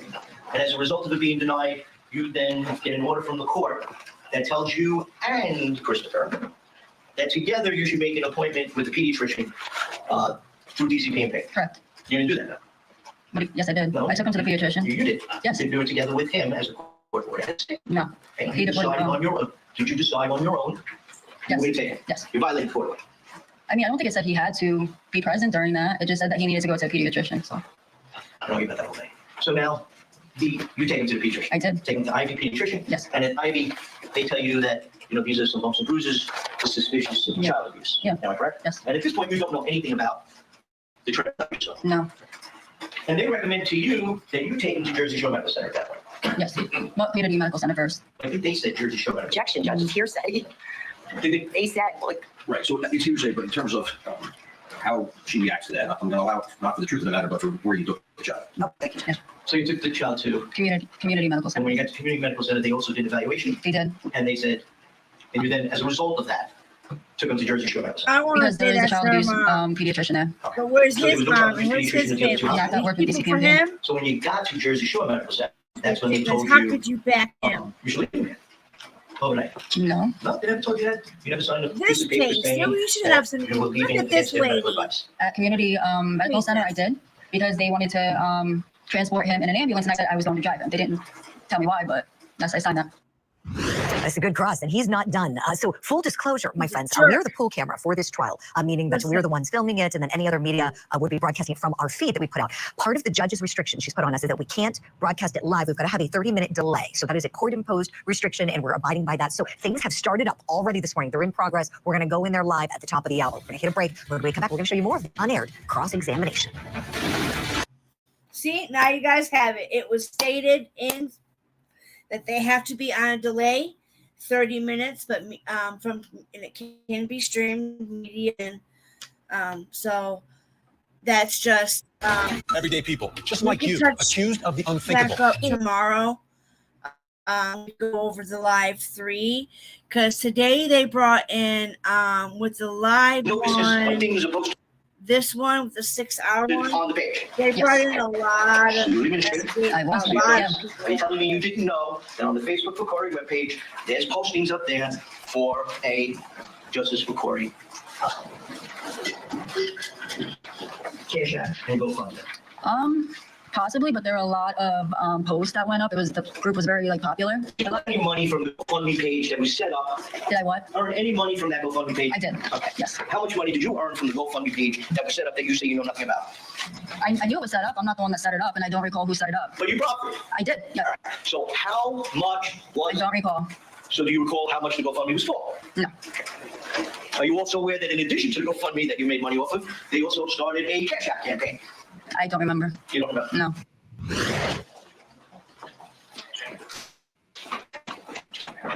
Since this is a third day, I'm gonna ask you to raise your right hand again and we'll swear you again for today. You solemnly swear to testimony Oh, about the she's back on again. I didn't watch all this. Sit down, please, your full name again. Brianna Mitchell. Thank you, Ms. Gucci. Thank you, Your Honor.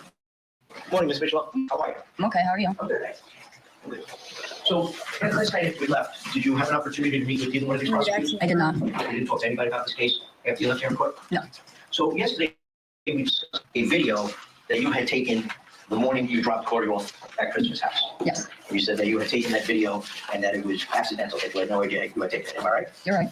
Now, on the direct examination, you said that as you were driving to Christopher's home, your son was on your phone watching YouTube videos. Yeah, he would give me my phone back when Christopher texted me, and when we got to his house. Okay, so you're saying that he gave you your phone back, you turned off YouTube, and then accidentally hit the camera? I must have, yes. And that's the first time you ever did that? Yes. Now, yesterday, you also testified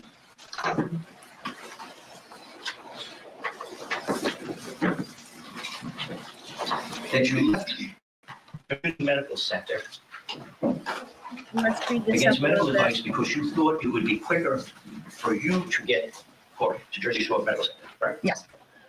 This word makes me so mad. Hi, everybody, you're back, Shannon. Yay! Unfortunately, that's just the job of the defense, but I think the state should have stepped more. Yes, Fire, I totally agree with that. I totally agree with it, girl. I was trying to pin your comment, but I don't know how to How do you unpin? How do you unpin? What do you want me to do? You want me to look at it? Okay.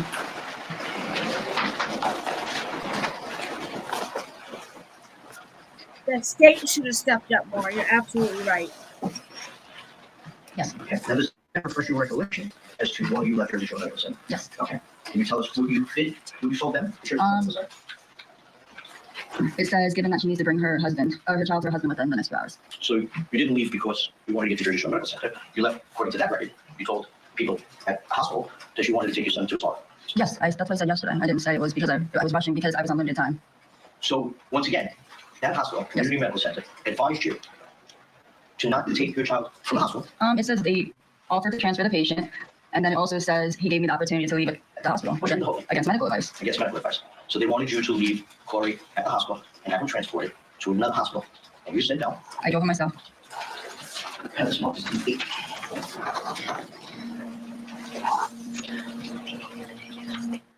She's not on trial. The state should have stepped up a little bit more instead of leaving her like that. Ma'am? Judge? Yes, of course. To show you it's been marked as DA.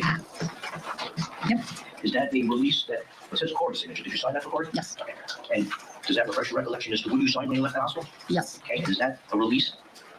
Yes. Saying that they advised you not to take Corey from that hospital and they needed to take him to another hospital?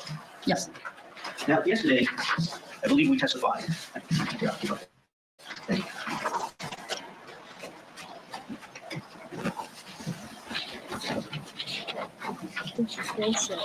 She at least tried to get him better attention That there was something that you lived in than Florida. what he did. And how long did you live in Florida? A few years. Do you remember what those years were? 2015, 16. And you had Corey with you, right? Yes. And your mother and your father, right? Correct. And what was your father's name again? Vito. Now, while in Florida, there's a point where you... Objection, Judge. This is really outside the scope. We didn't go into this area whatsoever. Thank you, Counsel. Yes, thank you. About time they fucking stepped up. They go to sidebar. Okay, well, they are at sidebar arguing that objection. I'm going to get my guest thoughts. Who Retired knows? DEA Holy Supervisory Special shit, Agent Michael T. knocked Wilhite Sr. is with us myself watching out along for a remotely. second. Michael's receiving the No. resumption of the cross and then some decisions little Corey's mother made not to follow certain medical advice or to take matters into her own hands. And we know we've got 3 different forensic pathologists here coming to 3 different conclusions on the manner of death. We've got undetermined, we've got homicide, and we've got natural causes. Tell me what you think the jury may be thinking, hearing about mom. Whoa! Well, holy shit, that just spent around the corner. Right, here we go, man. There's 3 anthropologists saying one is unnatural. Oh my God, back that train up. Hold up. Being with him, at the time that he, ultimately, The jury has to deal with saying questions, how the child passed. Shit. Okay, well, they are at sidebar arguing that objection. I'm going to get my guest thoughts. Retired DEA Supervisory Special Agent Michael T. Wilhite Sr. is with us watching along remotely. Michael's receiving the resumption of the cross and then some decisions little Corey's mother made not to follow certain medical advice or to take matters into her own hands. And we know we've got 3 different forensic pathologists here coming to 3 different conclusions on the manner of death. We've got undetermined, we've got homicide, and we've got natural causes. Tell me what you think the jury may be thinking, hearing about mom being with him, at the time that he... This is bullshit, you guys. We got 3 examiner can't say hateful fact that this is what it was. You got something. You got another examiner, 2 other examiners says totally 2 that different just things. turned You got that right there. Right. It can lead homicide, to favor in the dad's case. Yes, well, that's a really important distinction you just made, Michael, and I thank you for that, because we've got video evidence of the treadmill actions, and that was just, it's atrocious. And could be considered child abuse. But whether that was the cause of death, as you said, that's... Now, I've never seen a GoFundMe. I've never seen no Cash App ever about this case. So where did this GoFundMe at, and where's the evidence at? Because this happened in 2021. I would say, yeah, for a good court case, it probably takes about 2 years for it to go to court.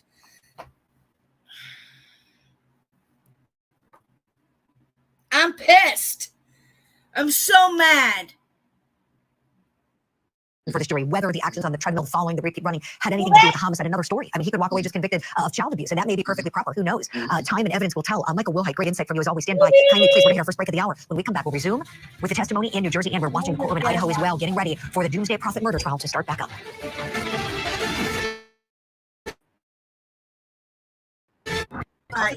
Prosecutors say they will see the death penalty. That is just horrible. I can't even that.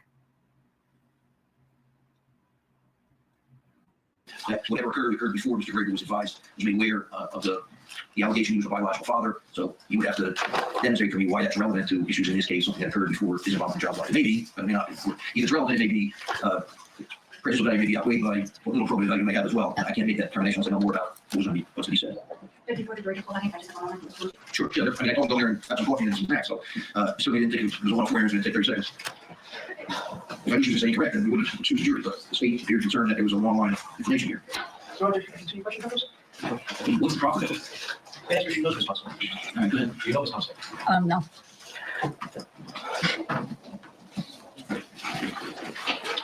Any objection by Officer Bennett, tell them to knock when they're ready. In case we're just poured up coffee or something like that. There's no objection, Judge. Okay, all right. You just tell them to knock when they're ready. Just let us know you guys ready. You want tea, coffee, snack, or let us knock them.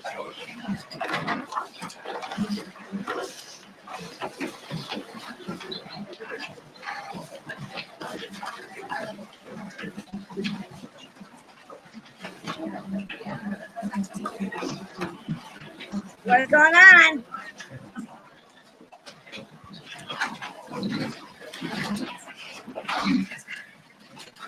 This is in New Jersey.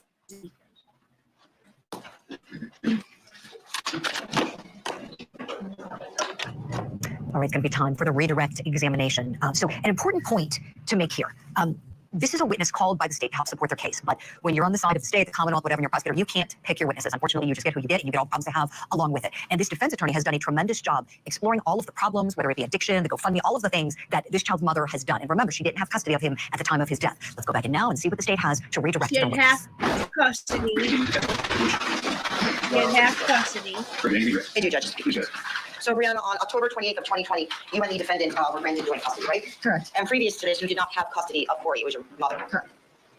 And on April 1st of 2021, you picked up Corey and took him to the pediatrician. Correct. And this was during your visitation time with Corey, right? Correct. And while you were at the pediatrician or on your way to you received the order from the family courts where your application for full custody was denied. Correct. So when you received this order, you had already been at the pediatrician. Yes. And while you were at Community Medical Center, you actually spoke to the defendant. Yes. And you told him that you were taking Corey to Jersey Shore Medical Center. Right. Yes. And the defendant actually called the police. Yes. And you told the defendant that he could go to Jersey Shore Medical Center. Correct. It's hearsay. Well, it's leading. It's a little bit leading. I know you're trying to record that's going to be less leading. In terms of parties notifying each other about the child, that was a subject of cross-examination to a great extent about the pediatrician visit. So it's permissible. Oh, makes me mad. So that's the leading issue. So while you were at Jersey Shore Medical Center, you had a conversation with the defendant. Yes. Now, did you offer to bring Corey home back to Barnegat after Jersey Shore Medical Center? Yes.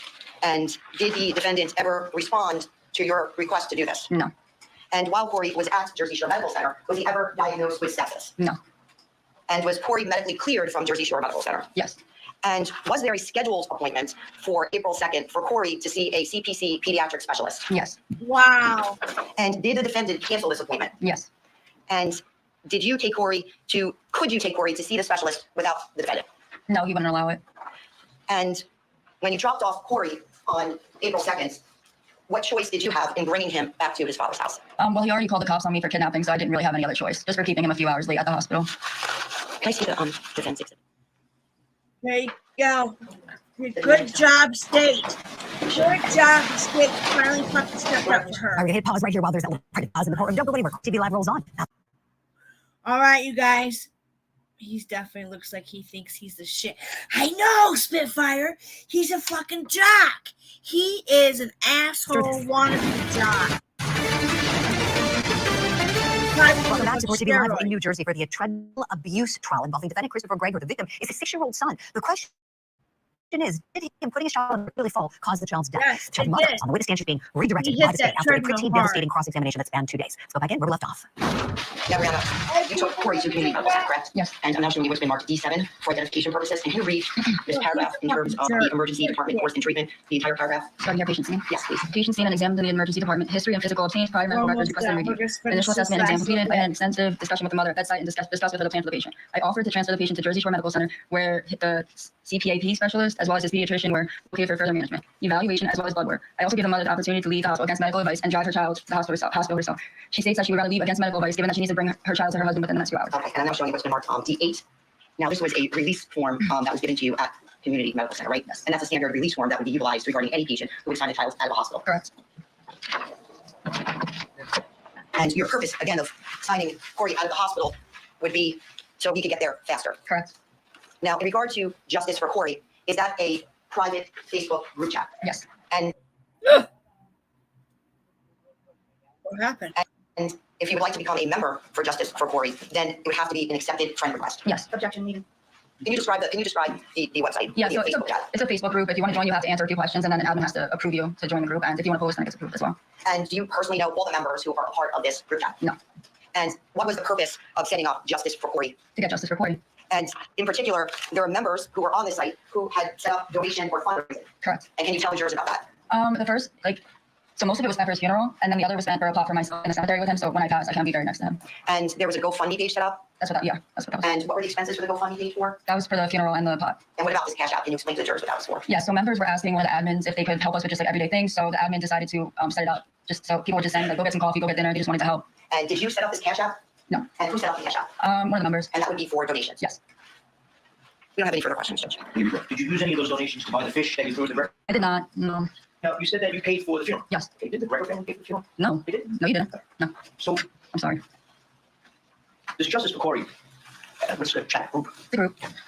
Are you one of the administrators? I'm one of them, yes. Who set it up? I did. You did? Yes. And when you set it up, you set yourself up, I don't understand it, but you set yourself up as the administrator, right? Yes. And the administrator is the person that's in charge of the group. Yes. Right? Yes. So when you set up a Facebook chat group, you as the administrator set up the rules, right? Yes. Okay. And the rules are, like you just told Ms. Lento, are I can let people in if I choose to, or not let people in as I choose to, right? And initially, that group was open to the public, right? For the month, yeah. Okay. And then, very beginning. Okay. And then it was not, became private. Yes. And who did that? The admins made a decision. Okay. We had a conversation and decided.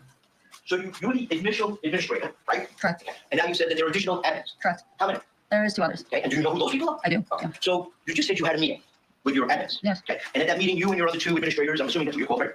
Yes. Made a decision to make this group private. Yes. So when you say you don't know who's in the group, are you saying that you set rules up on who can get in the group? You have to answer questions? Yes. Okay. And if you answer questions in a way you or the other 2 administrators don't like, then you don't let them in your group. Correct. Okay. But if the question's right, then you let them in. Right. He didn't pay for nothing, you guys. He didn't pay a damn thing. She used all of that money. Therefore, she used all of that. Is that the victims? The treadmill abuse victims? That's got to be it. I wonder if that's the mother of hers or if that's the mother of his. That's the premiere. No further questions. Nothing further, Judge. Thank you. I gotta see who this lady is. And then you guys can go. Then we'll end. I promise. I have to cook dinner. Oh gosh! Oh my god! Come on! Oh my god! I don't know why it's all lit up in blue down there. I don't know what I hit, but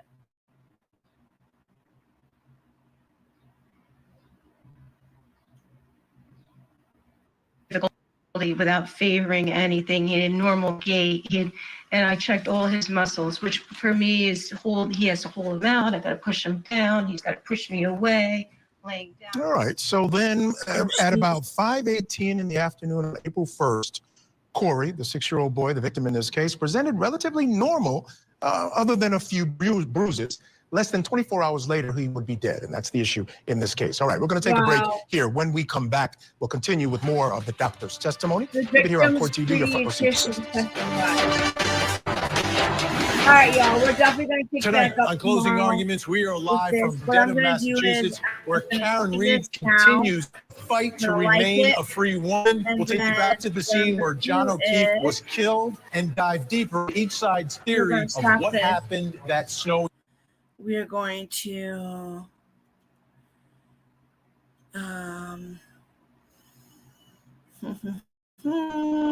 it's not giving my button to save. Where's my save? I could share it, but it ain't letting me save it. All right, stop sharing. Wow, I cannot fucking believe that, you guys. There could be 3 things for the death. It could be homicide, natural causes, and what was the other one? Unexplained or undetermined. So there was 3. I cannot believe that right now. This is so sad. This little boy, the mom tried so hard, and that stupid defense lawyer is just picking away every little bit of her statement, her testimony, and the fact that she could stand there or sit there and have to look at that motherfucker tells you that's one strong mama right now. And she's doing it sober. Could you imagine just because of her addiction, they're trying to paint the picture that she's some awful bad mother. But here it is. She even stated that he would not let her take their son to the pediatrician or to the hospital. Because he was intimidating her. And it's sad that nobody's talking about this. So I'm glad that I got to bring this to you guys' attention. I'm sorry if it's not breaking news. I'm sorry if I'm not covering Sebastian, but I just feel like too many people has made that case a living mess, and I don't even know what's truth or what's not truth in that case. I've seen somewhere where they said they found his pants, and I asked questions and I got shot down immediately. Nobody said they had the answers, and they said don't put that in the chat. And I'm like, I'm trying to ask questions. Do you know? You're talking about them, but you'd think they would know if they're going to talk about the tragedy pimps that are making the case horrible. Then you'd think they would be like, okay, this evidence is. But I haven't seen nowhere to say if his pants were actually found. I do not know.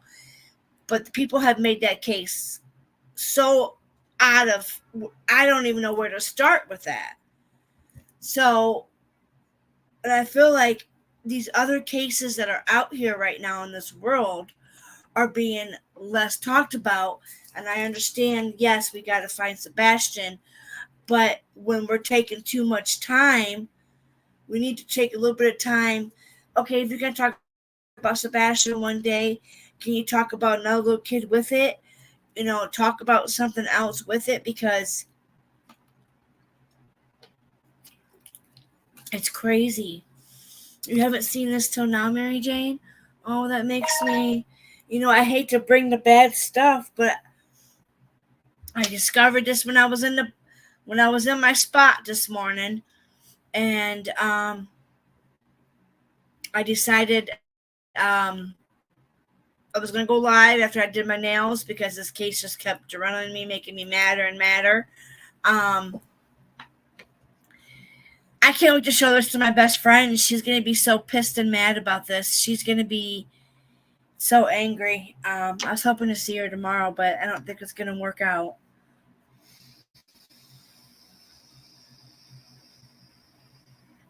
It still brings awareness and showing this. Thank you, Spitfire. That means a lot to me. I don't know why I didn't highlight you guys' comments here. Oh, that's right, because I was in the video. Duh. So I know it's like, how could they paint the picture of this mother to be so evil when she really was trying to do what's best for her son? The baby dad was 4 years out of his life. So that's got to paint the picture to the jury. Like, hey, this guy only wanted to be in his life because she was failing.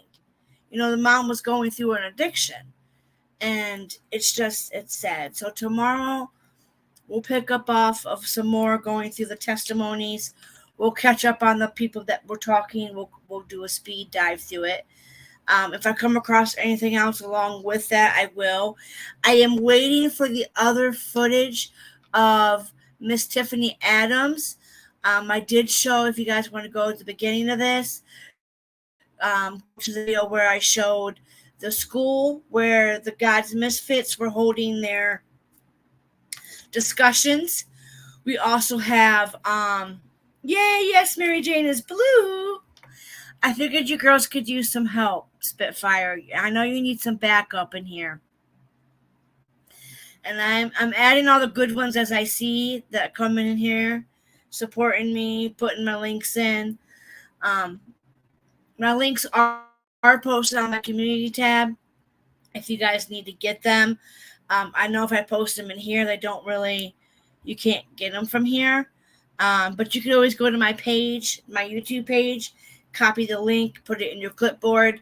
I don't really care so much about my Cash App. If anybody really wants that, they can just ask and I'll put it in. Or if somebody in the chat is asking for it, you can give it.